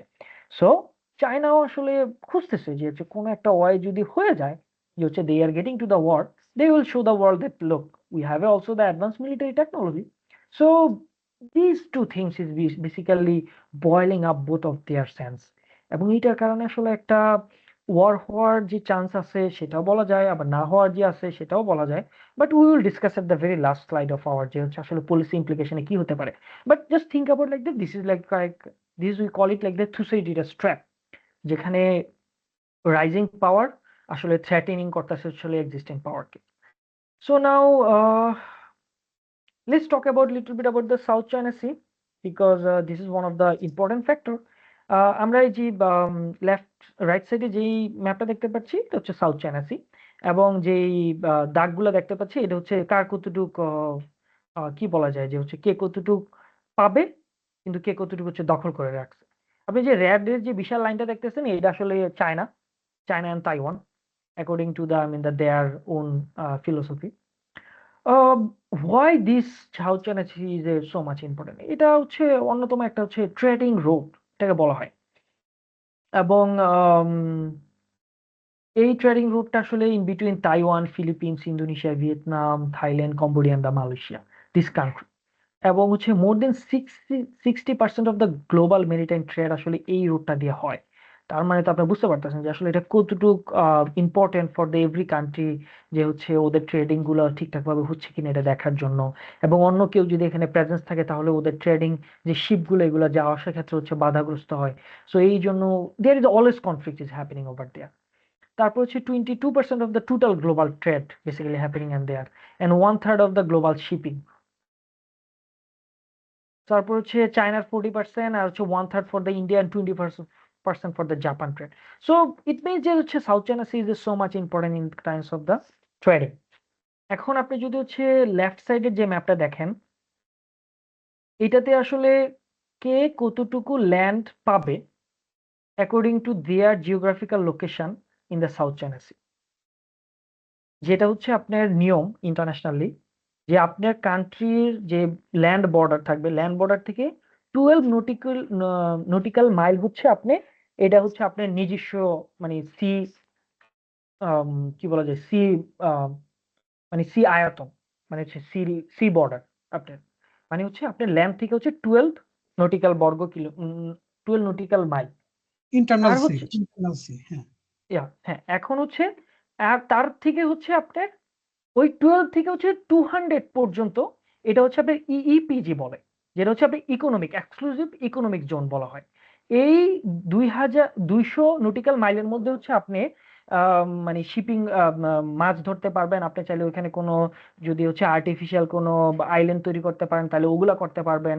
It's kind of A your things, but it's also the international water. হ্যাঁ, কিন্তু হচ্ছে ওইখানে যদি আপনি মাছ ধরতে চান, প্লাস হচ্ছে আপনি যদি কোনো আইল্যান্ড করতে চান, এটা একমাত্র আপনি পারবেন। কিন্তু ইন্টারন্যাশনাল ওয়াটার, এখান দিয়ে হচ্ছে যে কেউ আসা যাওয়া করতে পারবে, এটা আপনার ক্ষেত্রে কোনো হচ্ছে ঝামেলা হবে না। কিন্তু চায়না আসলে এখানে হচ্ছে এখানে আসলে চায়না কাউকে কোনো মানে হচ্ছে স্টেক দিতে চাচ্ছে না। চায়না বলতেছে যে হচ্ছে এই পুরোটাই আমার, বাস। এই জন্য আপনাকে আমি যদি বলি যে এই যে মাঝের যে জায়গাটা, এই যে এই এরিয়াটাতে না হইলেও হচ্ছে আপনার এখন মানে আর্টিফিশিয়াল আইল্যান্ড আছে maybe more than 40 or 50 artificial island হচ্ছে তৈরি করেছে ওরা। এবং এই আর্টিফিশিয়াল আইল্যান্ডগুলোর মেজরিটি হচ্ছে আপনার kind of A military base, যার যা নিজস্ব কান্ট্রি হচ্ছে মিলিটারি বেস। এই জন্য এই এরিয়াটা এখন টোটালি হট পয়েন্ট। এবং আপনি যদি দেখেন যে হচ্ছে ইউটিউবে যদি সার্চ দিয়ে সাউথ চায়না সি, তাহলে দেখবেন যে হচ্ছে আসলে চাইনিজ মিলিটারি বোট, এগুলা ওরা প্রায় সময় ফিলিপিন্স বা মালয়েশিয়ার যে হচ্ছে মিলিটারি বোট ওদেরকে আসলে বিভিন্ন সময় শাসাচ্ছে বা ওদেরকে অ্যাটাক করতেছে। নানান রকমের একটা kind of A disruptive situation south China সিতে হচ্ছে চায়না হচ্ছে ক্রিয়েট করার একটা ট্রাই করতেছে। সো এই জন্য এই সাউথ চায়না সিতে আসলে কার কতটুকু স্টেক, এটা নিয়েও একটা কনফ্লিক্টিং রিজন। এবং you have to understand about this conflict to understand much more about the Indo Pacific strategy. Now let's talk about the Bangladesh and the Indo Pacific. So আমাদের যেটা হচ্ছে সর্বপ্রথম মনে রাখতে হবে যে আমাদের আসলে ফরেন পলিসির সবচেয়ে বড় যেটা মটো, সেটা হচ্ছে friends towards all, malleus towards নান। সো আমরা আসলে সবার সাথে বন্ধুত্ব চাই, কারোর সাথে হচ্ছে কোনো প্রকার শত্রুতা চাই না। এই জন্য আমাদের সাথে সবার সাথে স্ট্র্যাটেজিক রিলেশন, আমাদের সাথে very good relation with China, Japan, Australia, south Korea, as well as we have very good relation with India, Russia, China, sorry India, Russia এবং হচ্ছে আসিয়ান কান্ট্রিজ। এখন যখন হচ্ছে ইউএস আইসা বলছে যে হচ্ছে তোমরা ইন্দো প্যাসিফিকে আমাদের সাথে হচ্ছে আসো, তখন বাংলাদেশ বলছে যে না ভাই, আমরা শুধুমাত্র ইকোনমিক সিকিউরিটি চাই, আমাদের কোনো প্রকার মিলিটারি বা ডিফেন্স অ্যালায়েন্স কোনো প্রকার দরকার নেই। তো this is the one of the big বাংলাদেশের হচ্ছে একটা বলতে গেলে যে হচ্ছে স্ট্যান্ড পয়েন্ট। তারপরে হচ্ছে কি করলো, তারপরে বাংলাদেশ চিন্তা করলো যে অনেকদিন যাবত India, sorry US pan pan করতেছে যে হচ্ছে না ভাই আমাদের সাথে আসো, তোমাদের কোনো স্ট্র্যাটেজি নাই, you should have a get the strategy. তখন বাংলাদেশ ইন্দো প্যাসিফিক আউটলুক নামে হচ্ছে একটা জাস্ট একটা মানে একটা হোয়াইট পেপারের মতন একটা হচ্ছে প্রেজেন্ট করছে, যেটা you will get it from the like the foreign মিনিস্ট্রির ওয়েবসাইটে হচ্ছে এটা আছে। এখন এটাতে কি বলছে, this is not a strategy, this is not a policy, এটা জাস্ট একটা হোয়াইট পেপার, এটা জাস্ট একটা কাইন্ড অফ স্টেটমেন্ট যে আসলে আমরা ইন্দো প্যাসিফিককে আসলে কিভাবে চাই। ওইখানে ওরা বলতে চাইছে যে ইন্দো প্যাসিফিকে আমরা হচ্ছে ফেয়ার ট্রেড চাই, আমরা হচ্ছে একটা সকলের জন্য ইকুয়াল রাইটস চাই, আমরা এনভায়রনমেন্টাল কজগুলোকে হচ্ছে সবার আগে দেখতে চাই, আমরা কোনো প্রকার ডিফেন্স অ্যাগ্রেশন এখানে চাই না, এগুলো আসলে বাংলাদেশ বলতে চাইছে। সো ইভেন বাংলাদেশ চায়ও নাই যে কোনো প্রকার কাউন্টার অ্যালায়েন্সে জয়েন করার জন্য, কারণ বাংলাদেশের জন্য একটা চান্স ছিল কোয়াডে জয়েন করা, কিন্তু বাংলাদেশ আসলে বলছে যে না ভাই, আমাদের কোনো প্রকার দরকার নেই কোয়াডে হচ্ছে জয়েন করা, আমরা হচ্ছে চায়নাকে কোনো প্রকার কাউন্টার দিতে চাই না। কারণ বাংলাদেশ 2016 অলরেডি বিআরআই এর হচ্ছে treaty, so they are already got the road infrastructure development, already তিনটা হচ্ছে সি পোর্টে চায়নার হিউজ পরিমাণ ইনভেস্টমেন্ট আছে। সো বাংলাদেশ চায়নাকে কাউন্টার দেওয়ার মতন কোনো সিচুয়েশন এখানে নাই। সো এই জন্য they took it like a strategic relationship. So তারপর হচ্ছে জাপানস এখানে হচ্ছে একটা they got a one another policy, Japan's free and open Indo Pacific. Free and open Indo প্যাসিফিকের সাথে বাংলাদেশের আইপিও অনেকটা common things, is kind of a বলা যায় যে হচ্ছে সেম থিং। মানে ইস লিবারেল অর্ডার আর কি এখানে, একটু বাংলাদেশ এখানে লিবারেল অর্ডারটাই আসলে অ্যাপ্লাই করতে চাইছে। And that's the one of the very nice thing. So then US came to the another framework, is called the Indo-Pacific Economic Framework, IPF. এবং এইটার দ্বারা চাচ্ছিল যে হচ্ছে ওরা এটার মাধ্যমে অনেকগুলো কান্ট্রিকে হচ্ছে ওদের বলে নিয়ে আসতে চাইছে, যাতে করে and they talk about like lots of economic development, climate change, democracy, freedom of expression। এই যে ডেমোক্রেসি, ফ্রিডম অফ এক্সপ্রেশন অনেকগুলা যে হচ্ছে ক্রাইটেরিয়া সেট করে দিছে, এই কারণে মানে আমাদের previous regime, Hasina regime, so তারা আসলে আইপিএফ নিতে চায় না, তারা আইপিএফ এ জয়েন করতে চায় না। তারা বলছে যে না আমরা আসলে কোনো প্রকার অ্যালাইনমেন্টে যেতে চাই না, but it was all about যে হচ্ছে avoiding democracy, freedom of expression, corruption index, যে হচ্ছে লিবারেল যে ভ্যালুজ আছে এগুলাতে, যাতে করে হচ্ছে বাংলাদেশ তখন একটা চিপার মধ্যে পড়ে যাবে। সো বাংলাদেশ চায় না যে এটা নেওয়ার জন্য। সো এই জন্য আইপিএফ থেকে বাংলাদেশ উইথড্র করতে চাইছে, মানে জয়েন করে নাই, সাইন। এখানে একটা ইন্টারেস্টিং ব্যাপার হয়েছে, এটা হচ্ছে আমি লাস্ট স্লাইডে বলবো যে আইপিএফ নিয়ে। So now let's talk about little bit about the Rohingya as Indo Pacific.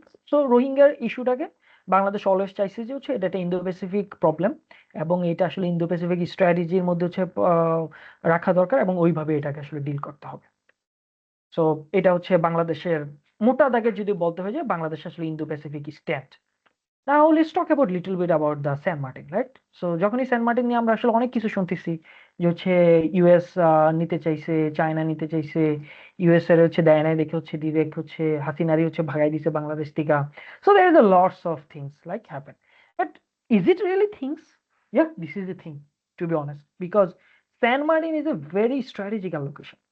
Myanmar, India, Bangladesh, এই তিনটা কান্ট্রি হচ্ছে আসলে kind of A choke point বলতে গেলে হচ্ছে সেন্ট মার্টিন আইল্যান্ড। এবং সেন্ট মার্টিনে যদি কোনো প্রকার হচ্ছে মিলিটারি বেজ হয়, তাহলে এটাতে সবচেয়ে যে কান্ট্রি হবে, লাইক যদি ইউএসআর কোনো মিলিটারি বেজ হয়, তাহলে চায়না এখানে থ্রেটেন্ড। কারণ চায়না এখান থেকে হচ্ছে মানে খুব করে ইউএস চাচ্ছে যে এখানে একটা মিলিটারি বেস করার জন্য, যেটা হচ্ছে খুব ফ্র্যাঙ্কলি স্পিকিং। বাট বাংলাদেশ এটা দেয় নাই, দেওয়ার কোনো চান্স পাওয়ার নাই। So as well as already China invested lots of our development things, এই জন্য চায়না বলে রাখছে যে ভাই এটা কিন্তু দিলে কিন্তু তখন কিন্তু খবর খারাপ হবে। সো এই যে দুই দেশের বার্গেনিং এ বাংলাদেশ আসলে দেয় না, কিন্তু Saint Martin is a very very important strategical location. এবং এই যে কিছুদিন পর পর আপনারা শোনেন না যে হচ্ছে মিয়ানমার বলে যে হচ্ছে এটা তো হচ্ছে আমাদের, এটা আসলে মিয়ানমার বলে না, এটা আসলে চায়না মিয়ানমারকে দিয়ে বলায়। কারণ চায়না খুব করে চাচ্ছে যে যে এই যে এই টাইপের যদি দুই একটা ভেঙচি দিয়ে যদি বাংলাদেশকে হচ্ছে কুপকাত করে যদি চায়না যদি এটা নিয়ে নিতে পারে মিয়ানমারের থ্রুতে, কারণ মিয়ানমার নেওয়া মানে তো হচ্ছে চায়না নেওয়া। সো ব্যাপারটা হচ্ছে এমন হয়ে যাবে। But is still a very much bargaining point for the Bangladesh. এই জন্য আমার মতে হচ্ছে বাংলাদেশের উচিত হবে সেন্ট মার্টিন আইল্যান্ডারে হচ্ছে একটা মডেল আইল্যান্ড হিসেবে বানানো, এবং তার পাশাপাশি এটারে প্রচন্ড পরিমাণ একটা টুরিস্ট স্পট হিসেবেও দেখতে পারে। কারণ এখানে যদি বাংলাদেশ মিলিটারি বেজ অবভিয়াসলি একটা রাখা উচিত, যেটা হচ্ছে খুব একটা স্মলার সাইজের একটা মিলিটারি বেজ এখানে রাখা উচিত। আমি জানি না যে সেন্ট মার্টিনে হচ্ছে একটা বিডিআর ক্যাম্প আছে, এতটুকুই। কিন্তু আমার কাছে মনে হয় যে এখানে একটা স্ট্রং বাংলাদেশের নিজস্ব একটা মিলিটারি বেজ রাখা উচিত for the Indo Pacific strategical location. Now we are maybe at the very end, then what next? So now let's talk about little bit about the policy, যে কি হইতে পারে লাস্টে। So before to going on that, let's talk about little bit Trump and global order. Yeah, আমরা already হচ্ছে ট্রাম্পের maybe 1 মাসের উপরে হয়ে গেছে ট্রাম্প হচ্ছে ক্ষমতায়, এবং ও অলরেডি এসে যথেষ্ট পরিমাণ কথাবার্তা বলতেছে। এখন পপুলিস্ট লিডারদের এই একটা problem, they talk too much but do very little. এখন ট্রাম্পের ক্ষেত্রে এটাই হয়েছে। এবং আপনি যদি ট্রাম্পের স্টেটমেন্ট গুলো ট্র্যাক করার ট্রাই করেন, আপনি দেখবেন যে এটার কোনো আসলে মানে হচ্ছে নর্থ সাউথ খুঁজে পাবেন না। It's all about like is quick very very abruptly, right? মানে হচ্ছে এই যে যখন নেতানিয়াহু গেছে, যাওয়ার পরে যে বলছে যে হচ্ছে Gaza, we will take the Gaza, Netanyahu কল্পনা করতে পারে না যে হচ্ছে ট্রাম্প এটা বলবে। This is true, this is true. Netanyahu হচ্ছে উনি নিজে হচ্ছে অবাক হয়েছে যে ট্রাম্প এটা কি বলতেছে। তারপর ও যে হচ্ছে বললো যে স্যাটেলাইটের মধ্যে হচ্ছে সকল বন্দীদেরকে হচ্ছে ছেড়ে দিতে হবে। নেতানিয়াহু নিজেও জানে যে ভাই it's not a thing what he is saying, but he is also enjoying because this is also basically is doing with his own foreign policy. So এই জন্য ট্রাম্প আসলে কি করতেছে এটা আসলে এখনো কেউ বুঝতেছে না। ইভেন আপনি যত বড়ই হচ্ছে সায়েন্টিস্ট নিয়ে আসেন, they will all say that what's happening nobody knows, এবং is going to a very much I mean the bumpy route. এবং ট্রাম্পের তবে একটা জিনিস আমি আপনাকে বলতে পারি, ট্রাম্প আসলে যে ওয়ার চাচ্ছে না এটার একটা ভেরি মাচ বিগ সিগন্যাল হচ্ছে আসলে রাশিয়া ইউক্রেনের অলরেডি কিভাবে হ্যান্ডেল করা শুরু করছে। এবং ইউরোপের তো হচ্ছে পুরা গালে বিশাল বড় এক থাপ্পড় পড়ছে। আসলে ট্রাম্প কিভাবে যে হচ্ছে রাশিয়ারে এত প্রায়োরিটি দিল। তারপরে হচ্ছে ট্রাম্পের যে হচ্ছে ভিপি ভেন্স, ও আসলে কিছুদিন আগে হচ্ছে মিউনিক সিকিউরিটি ফোরামে হচ্ছে গিয়ে যা বলতেছিল ও তো এক প্রকার শাসায় আসছে ইউরোপিয়ানদের। ইউরোপিয়ানরা এটা নিয়ে হচ্ছে খুব হ্যাপি না। So it turns out like that যে US basically losing their one of the biggest allies, এবং it's much more about the, I think it's about the Europe. এবং ইউরোপ আসলে নিজেদের হোম গ্রোন ডিফেন্স টেকনোলজি নিয়ে ওরা ভাবার চিন্তা করতেছে। অ্যান্ড মেবি লং ফোর্সে আমরা এনিমোর আসলে ইউরোপকে এত পরিমাণ লিবারাল দেখবো না, ইউরোপকে আসলে রিয়ালিস্ট দেখবো। এবং ট্রাম্পের মতন লিডাররা আসলে আসি ওয়ার্ল্ডের আসলে ডিসরাপ্ট করার জন্য।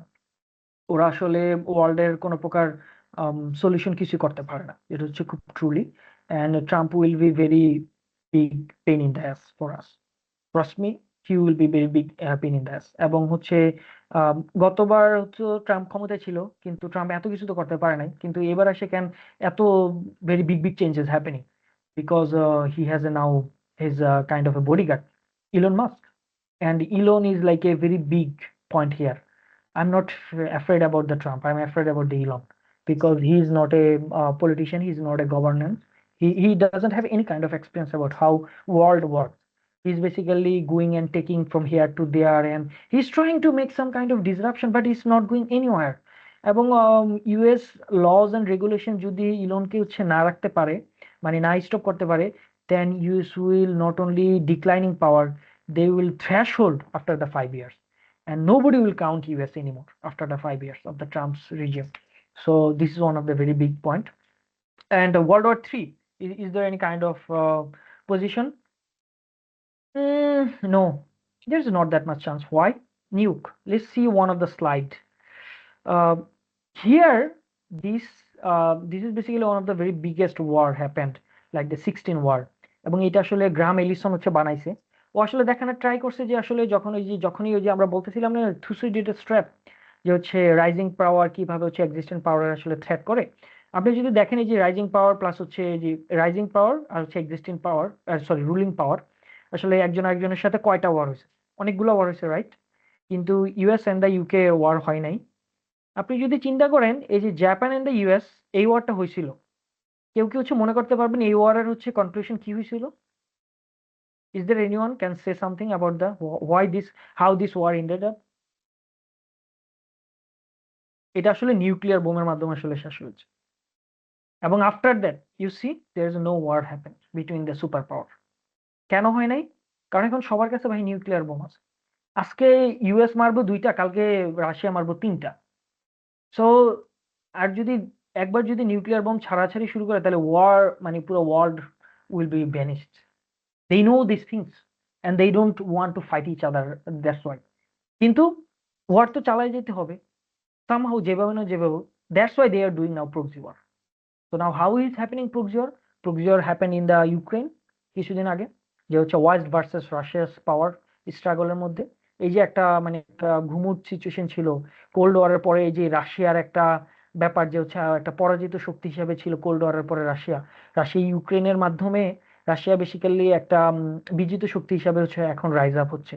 তারপরে যে ট্রাম্প যে পলিসিগুলো নিচ্ছে Russia Ukraine war end up করার জন্য, এতে টোটালি দেখা যাচ্ছে হচ্ছে রাশিয়া জিততেছে। কারণ রাশিয়া যে ল্যান্ডগুলো একোয়ার করছে ওগুলা হচ্ছে রাশিয়ার থাকবে, হচ্ছে ইউক্রেন এগুলা পাবে না। এবং হচ্ছে ইউক্রেন ন্যাটোতে যোগদান করতে পারবে না। যেই ওয়ার শুরুই হইলো, যেই জন্য এগুলো সবকিছু ফেলড হয়েছে এবং ইউক্রেন আসলে অনেক কিছু লস লস করছে। তারপর ইউক্রেনের যে একটা ম্যাস সিচুয়েশন, এটা তো একটা কাইন্ড অফ এ মানে কি বলা যায়, একটা বধ্যভূমির মতন এখন হচ্ছে ইউক্রেন। ইউক্রেনে কি কোনো মানুষ গিয়ে থাকার মতন কোনো সিচুয়েশন নাই। পুরো একটা রিকনস্ট্রাক্ট করতে হবে এই কান্ট্রিকে এখন রিকনস্ট্রাক্ট করা কি সম্ভব আদৌ? বিগ কোশ্চেন, কে হচ্ছে এতগুলো টাকা হচ্ছে নিবে? সো এই যে মানে নিউক্লিয়ার ওয়ার এগুলো হচ্ছে না, এখন কি হচ্ছে প্রক্সি ওয়ার। এখন there is a very big chance that proxy war could be happen within next 1 decade in the Taiwan, and it will be versus China versus US and the US allies, এবং Taiwan will be the victim যদি Taiwan ইউক্রেনের footstep হচ্ছে follow করতে চায়। Lately এমন দেখা গেছে তাইওয়ানের বেশ কিছু পলিটিশিয়ান ইউক্রেনের জেলেনস্কির মতন হচ্ছে চিল্লাচিল্লি শুরু করে দিছে যে না আমরা হচ্ছে স্বাধীন তাইওয়ান চাই, আমরা আমরা হচ্ছে যুদ্ধ যাইতে কোনো সমস্যা নাই, ওরা বিভিন্ন রকমের মিলিটারি ড্রিল করতেছে, ওরা ওদের ডিফেন্স ক্যাপাবিলিটি বাড়াচ্ছে। ভাই this is not a things, they will lose by hook or by crook, but at the end of the day what will be happen, Taiwan will be Chinese property, and also as well as Taiwan will be like one of the big problem for the whole world. So there could be, if there is any war it will be the proxy war. এভাবে আসলে proxy war হচ্ছে এখন। আর মানে super পাওয়ারদের মধ্যে যুদ্ধ হয় না, এখন হচ্ছে প্রক্সি ওয়ারের মাধ্যমে সুপার পাওয়ারদের যুদ্ধ হয়। So what about the Bangladesh and ASEAN?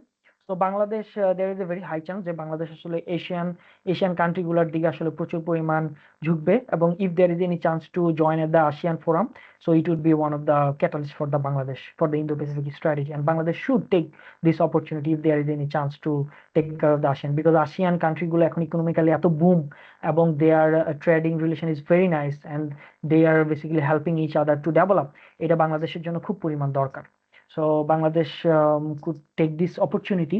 Now let's talk about last slide আমি বলতেছিলাম না যে হচ্ছে বাংলাদেশ একটা ফোরাম হচ্ছে যোগ দেয় নাই, সেটা হচ্ছে যে IPF, Indo Pacific economic framework. মূলত এইটার পিছনে একটা অন্যতম কারণ ছিল হচ্ছে আওয়ামী লীগের যে ভিউ পয়েন্ট ছিল এটার সাথে যাতে না যায়। আপনি মজার ব্যাপার কি জানেন, আপনি হচ্ছে বিএনপির যদি পেজে যান দেখবেন যে বিএনপি ইন্দো প্যাসিফিক স্ট্র্যাটেজি আছে, এবং বিএনপি ইন্দো প্যাসিফিক স্ট্র্যাটেজিতে লেখা আছে যে they want to join IPF, and whenever they will come to the power they will join the IPF. So there is a very big chance they, if the BNP will get the power, there is a very big chance BNP will join the IPF, but not in the Trump era. Trump এটাতে join করবে না, কারণ Trump don't care about this, because IPF is a liberal values. Trump তো এটা নিয়ে কোনো care করে না। Maybe if BNP will continue there maybe the second term of their power, I don't know what gonna be happen, but I'm trying to say, I'm trying to make it the policy. So at the next power যদি next another democratic leader আসে আর যদি IPF যদি ও implement করতে চায় তখন BNP দেখা যাবে IPF এ যোগদান করছে। So it will be the like the very first point from the I mean the like Bangladesh next government to take care of the international alliance. So it could be San Martin Island and its role to the Indo-Pacific strategy, we already discussed about that, এবং আমার এটাই policy মনে হয় বাংলাদেশ গভর্নমেন্টের জন্য সবচেয়ে best হবে। ওইখানে একটা very big portion of the একটা মিলিটারি বেস করা বাংলাদেশ গভর্নমেন্টের own, rather than this BDR something like that is not happening bro on there, এবং ওইখানে একটা ন্যাভাল পোর্ট করা, এবং it could be like a very modern, এবং তার পাশাপাশি হচ্ছে অর্ধেক মানে অর্ধেক কি মানে ধরেন যে হচ্ছে আপনি যদি বলছো 1/5 যদি মিলিটারি বেস করেন, আর যদি rest of the area, I am not sure about the মানে what is the like the length of the San Martin Island. I never been there, but I wish to be there. But let's think about like the out of the 1/3 will be the military and 2/3 will be the like the tourist spot. It could be like that way. But rather than to not have any kind of military base, I think there should be one of the military base. So that's the my policy point. And that's all. Thank you very much. It was a nice discussion. I tried to make it like a less than 1 hour. Yes, less than 1 hour. So if you have any kind of question, I'll be happy to answer you. Thank you very much. Okay, thank you Zahid ভাই। অনেক সুন্দর একটা আলোচনা ছিল। আমরা question আনসারে যাব। যদি কারো কোনো কোয়েশ্চেন যদি থাকে সেক্ষেত্রে আপনারা হ্যান্ড রাইজ করতে পারেন অথবা আনমিউট করে কথা বলতে পারেন, please.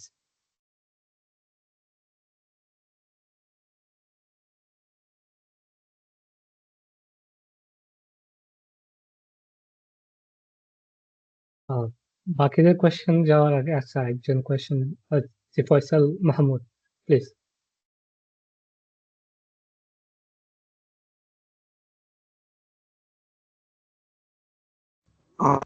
Thank you for giving me a chance.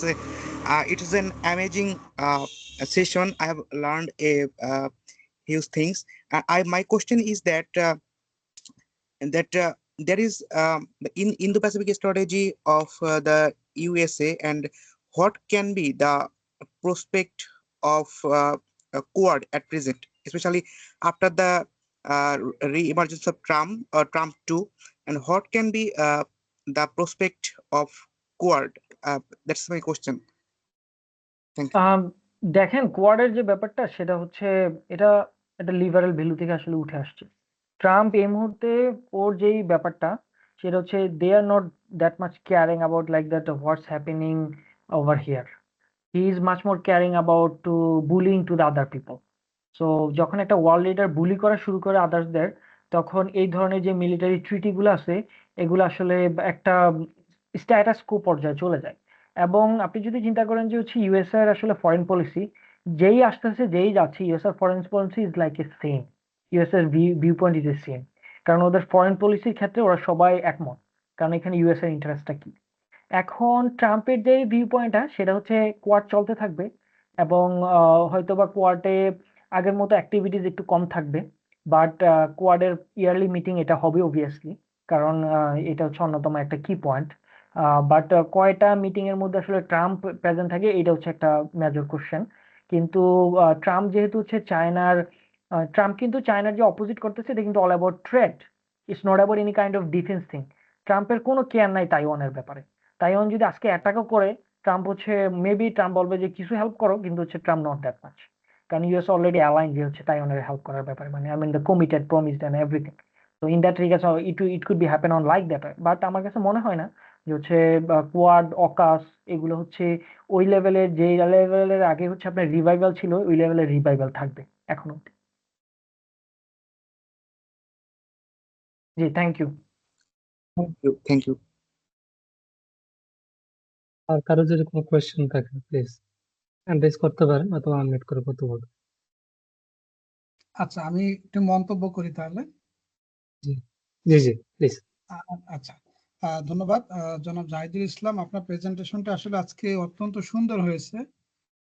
এবং আমি বলবো কি যে আসলে আমরা স্লাইড করি, অনেক সময় স্লাইডে অনেক তথ্য আনি, কিন্তু এই স্লাইডের কম তথ্য দিয়ে আজকে প্রেজেন্টার যেভাবে মানে আলোচনা করলেন, এটা অত্যন্ত সুন্দর একটা আলোচনা হয়েছে এবং খুব মানে মন্ত্রমুগ্ধের ন্যায় শুনছিলাম আর কি আলোচনাটি।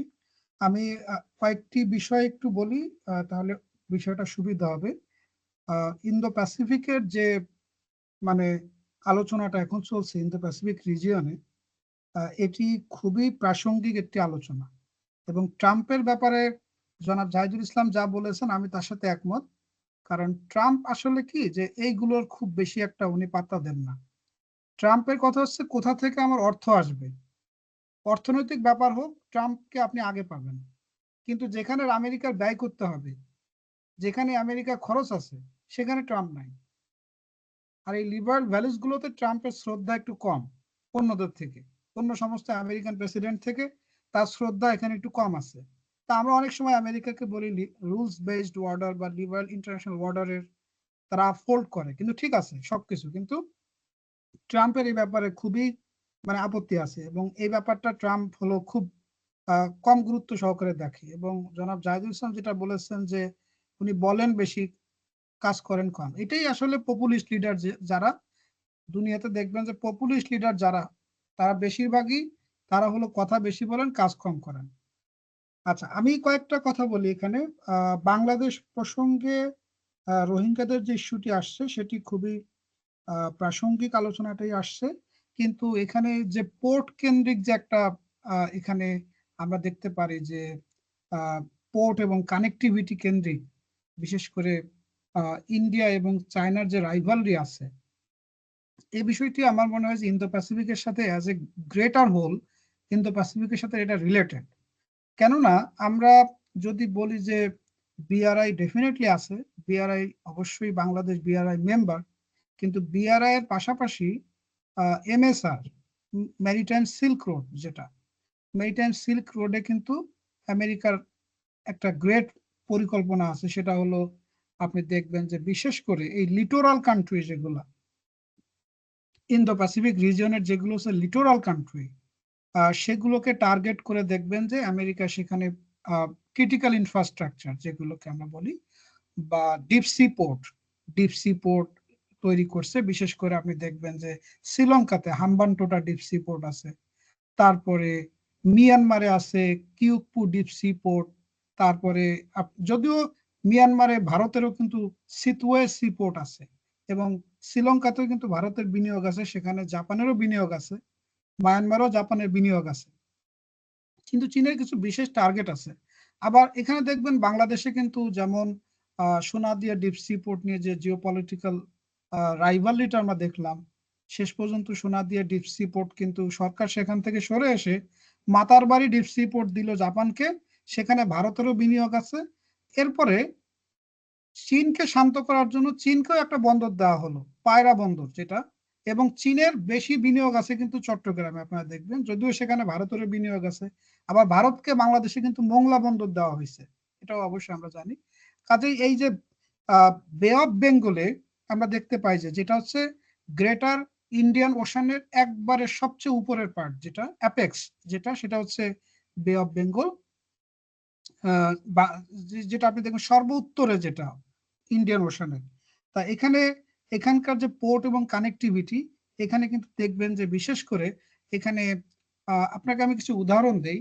যেমন বিশেষ করে যখন কোয়াড যখন আলোচনা হচ্ছিল 2021 বা 22 বা 23 সালের দিকে, তখন দেখবেন যে ডোনাল্ড লু, তারপরে হচ্ছে বেইগান, আমি ওনার পুরো নামটা বলতে পারবো না, বেইগান আমেরিকার ইন্দো প্যাসিফিক এই অঞ্চলে যিনি দায়িত্বপ্রাপ্ত কর্মকর্তা ছিলেন, ওনারা কিন্তু বারবার বাংলাদেশ ভিজিট করতেছিলেন, এবং ওনারা বাংলাদেশকে এক ধরনের চাপ দিচ্ছিলেন যে আপনারা IPEF, Indo Pacific economic framework, এবং হচ্ছে কোয়াডে আপনারা যুক্ত হন।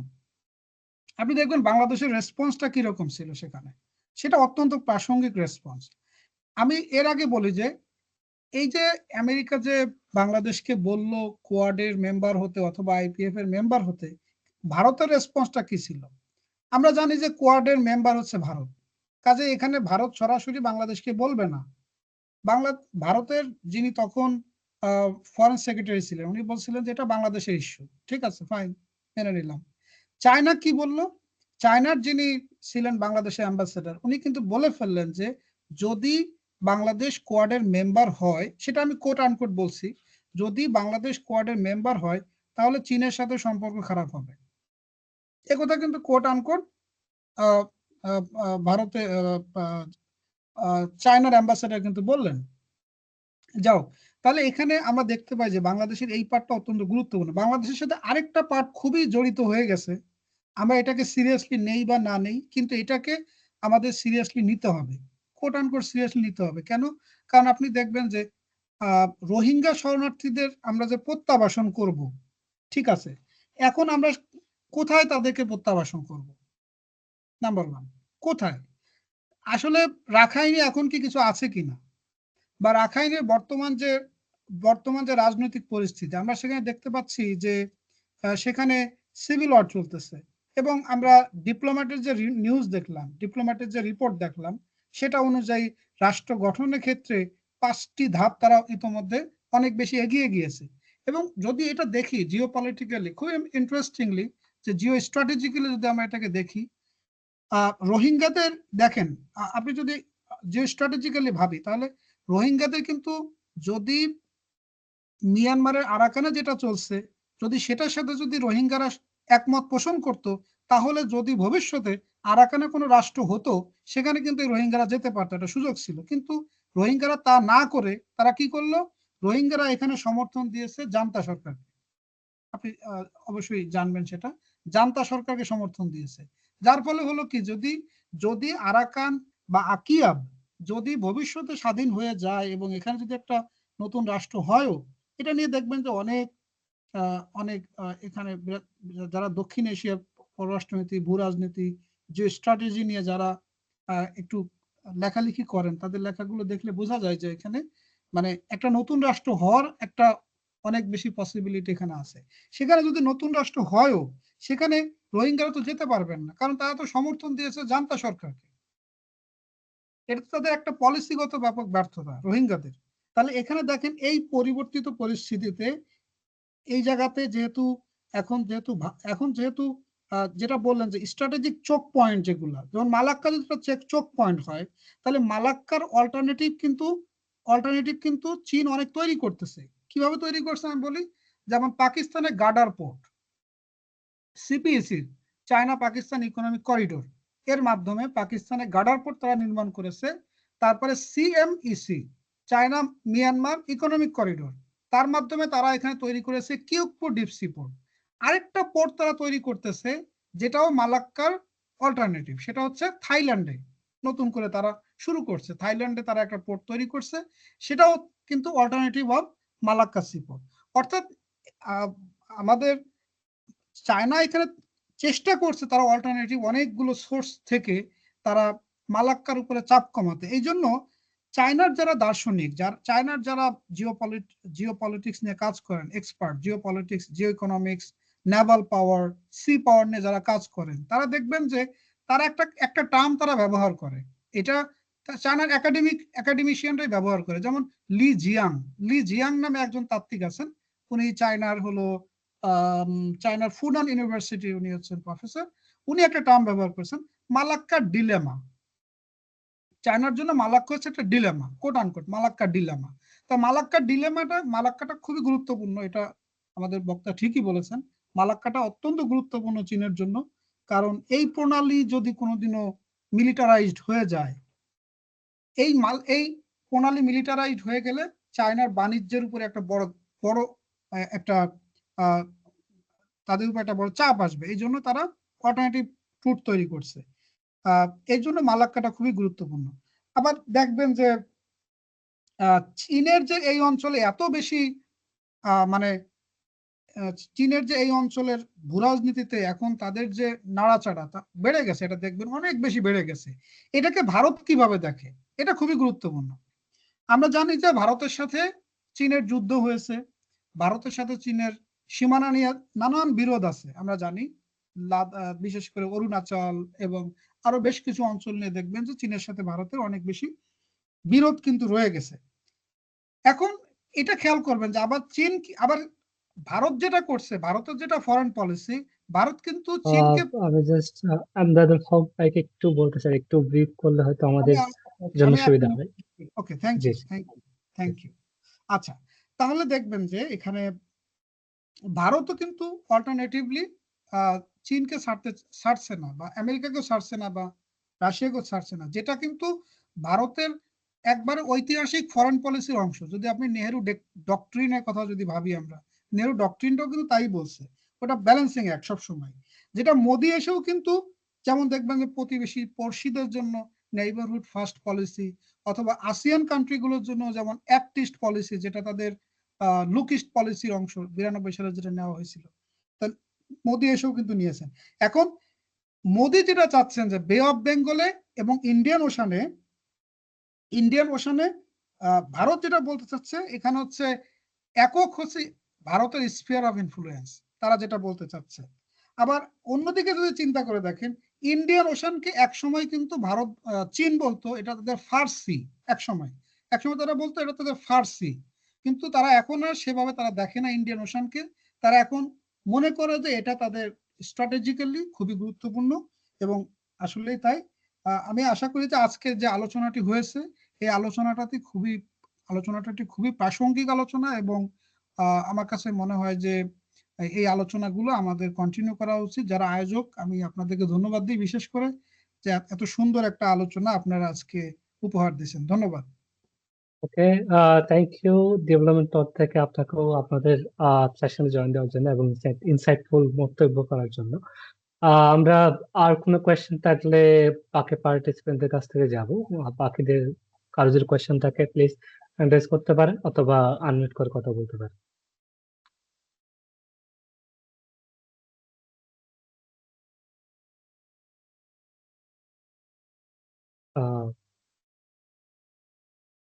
আমার একটা কোয়েশ্চেন ছিল, সেটা অনেকটা ইয়া নিয়ে, ইউএসএ কস্টিং কমে যাওয়া বা ইউএসএ এর যে ইয়াটা রিসেন্টলি যে স্যাংশনটা বা পজ করছে, রিসেন্টলি আপনি হয়তো জাহিদ ভাই হয়তো অলরেডি জানেন যে এনজিও যে ফান্ডিং গুলো ছিল ইউএসএ যতগুলো প্রজেক্ট ছিল সবগুলাতে একটা একটা তাদের নতুন পলিসি অনুযায়ী একটা ইয়া করতেছে। ফলে এই এই ফান্ডিং এর যে ইয়াটা অনেক এনজিও তো আমরা যেটা জানি যে এনজিও একটা বড় সফটওয়্যার হিসেবে কাজ করে আর কি যে কোনো একটা কান্ট্রি। সো এই সফটওয়্যার ইস্যুতে ইউএসএ ইন্দো প্যাসিফিকে ইউএসএ কেমন ইম্প্যাক্ট পড়বে?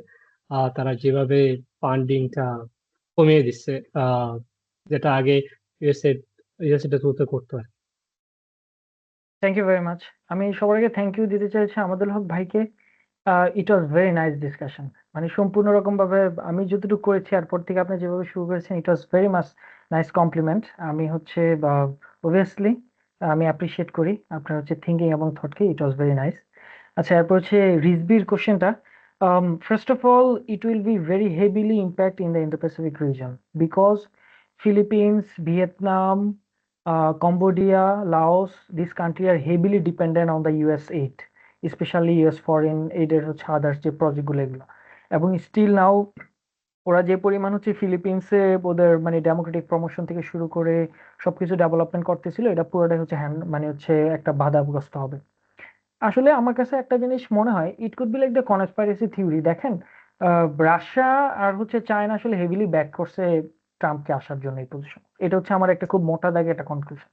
কেন আমি বলি, এই যে চায়না মানে হচ্ছে ট্রাম্প যেভাবে ডিসরাপটিভ ফরেন পলিসি গুলো হচ্ছে নিচ্ছে, এতে করে কিন্তু আসলে এন্ড অফ দ্য ডে মানে রাশিয়া এবং চায়নারই সবচেয়ে বেশি বেশি উপকার হচ্ছে। কারণ যেই যে জায়গাগুলোতে রাশিয়া চায়না হচ্ছে আগে ইন্টারভেন করতে পারতো না, এখন কিন্তু খুব ইজিলি পারবে। কারণ ইউএস ওইখানে স্টেক হোল্ডার ছিল। ইউএস যেহেতু হচ্ছে পুল আউট করছে, তার মানে তো হচ্ছে ওদের একটা স্টেক হোল্ডার লাগবে। তখন দেখা যাবে যে হচ্ছে রাশিয়া চায়না ওখানে ইন করবে। স্পেশালি ইন্দো প্যাসিফিক রিজিয়নে এটা একটা হিউজলি হচ্ছে ইম্প্যাক্ট পড়বে, এই জন্য যে ডেভেলপমেন্ট এইডগুলো এই রিজনে কমে যাবে। এবং it could be like A one of the big issue. Internal conflict, civil conflict হতে পারে। এবং এই সিভিল কনফ্লিক্ট এবং ইন্টারনাল কনফ্লিক্টগুলোর সবচেয়ে বেশি অ্যাডভান্টেজ নেয় সবসময় চায়না। এবং it could be like a very big impact for the Indo Pacific versus the US relationship. But আমার কাছে যেটা সবচেয়ে বেশি মনে হয়, আসলে ইউএস ফরেন পলিসি গুলা ইলন মাস্কও বানায় না বা হচ্ছে ট্রাম্পও বানায় না। এগুলা বানানোর জন্য ওদের একটা নির্দিষ্ট যে ফরেন অ্যাডভাইজারি বোর্ড আছে, এবং it's basically run by those people. Elon Musk অথবা হচ্ছে ট্রাম্প এই যে মানে পোডিয়ামে দাঁড়ালেই কিছু একটা বলতে হবে। ট্রাম্প তো মনে হয় একটা 2 মিনিট একটা স্পিচ বললে এর মধ্যে হচ্ছে 1.5 মিনিটই বলে this is very nice, this is very perfect, I literally appreciate him, he is a very good guy.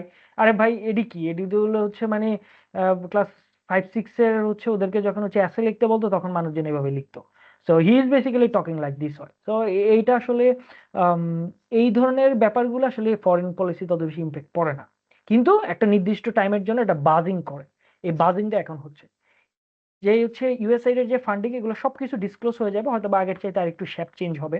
হয়তো বা আগে ওরা প্রচুর পরিমাণ ডেমোক্রেসি প্রমোশনে খরচ করতো, ওগুলো হয়তো বা কমে যাবে, কিন্তু স্টিল নাও ডেভেলপমেন্ট রিলেটেড যে যে জায়গাগুলোতে আছে লাইক ইউএসএইড, তারপর সেই নিউট্রিশন প্রোগ্রাম, ওগুলো হচ্ছে আবার হয়তো বা রিইনভেন্ট হবে।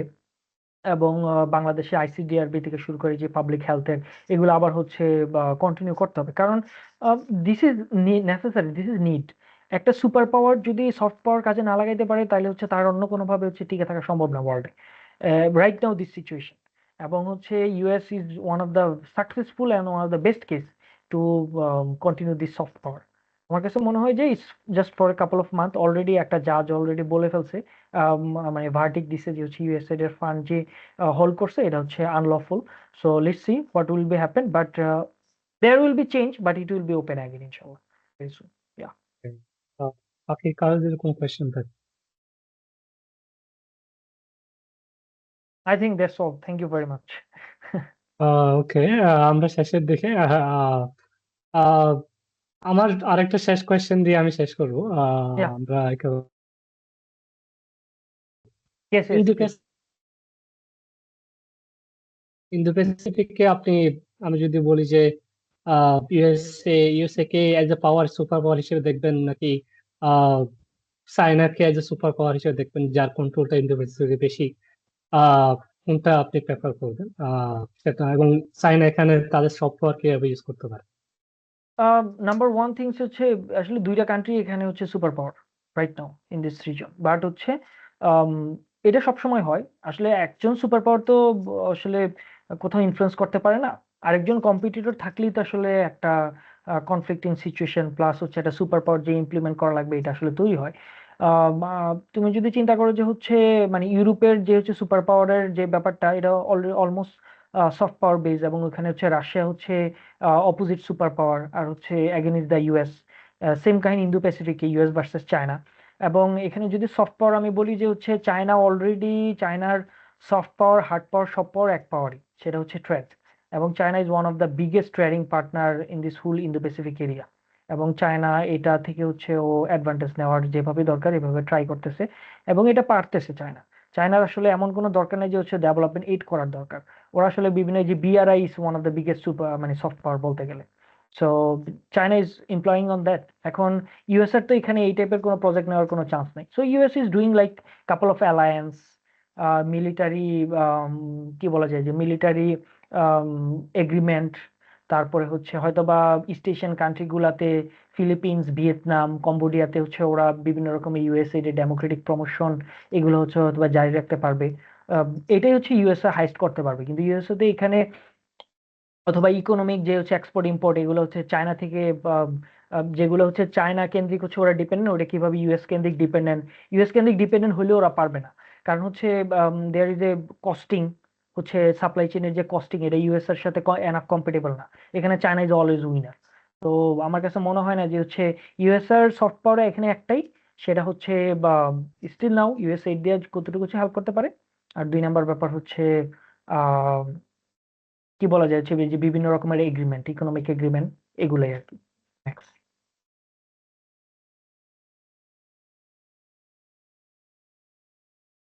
হ্যালো রিজবি। হ্যালো। হ্যাঁ হ্যাঁ ওকে, থ্যাংক ইউ ভাই। ডায়মন্ড টকের পক্ষ থেকে আপনাকে এগেইন ধন্যবাদ আমাদের সাথে জয়েন দেওয়ার জন্য। থ্যাংক ভবিষ্যতে ইউ। অন্য কোনো সেশনে আপনাকে আপনার সাথে আবার দেখা হবে। তো আজকের মতো এখানেই আমাদের যারা পার্টিসিপেন্ট ছিল তাদেরকেও ধন্যবাদ লম্বা সময় আমাদের সাথে থাকার জন্য। আসসালামু আলাইকুম। আসসালামু আলাইকুম, thank you everyone, thank you.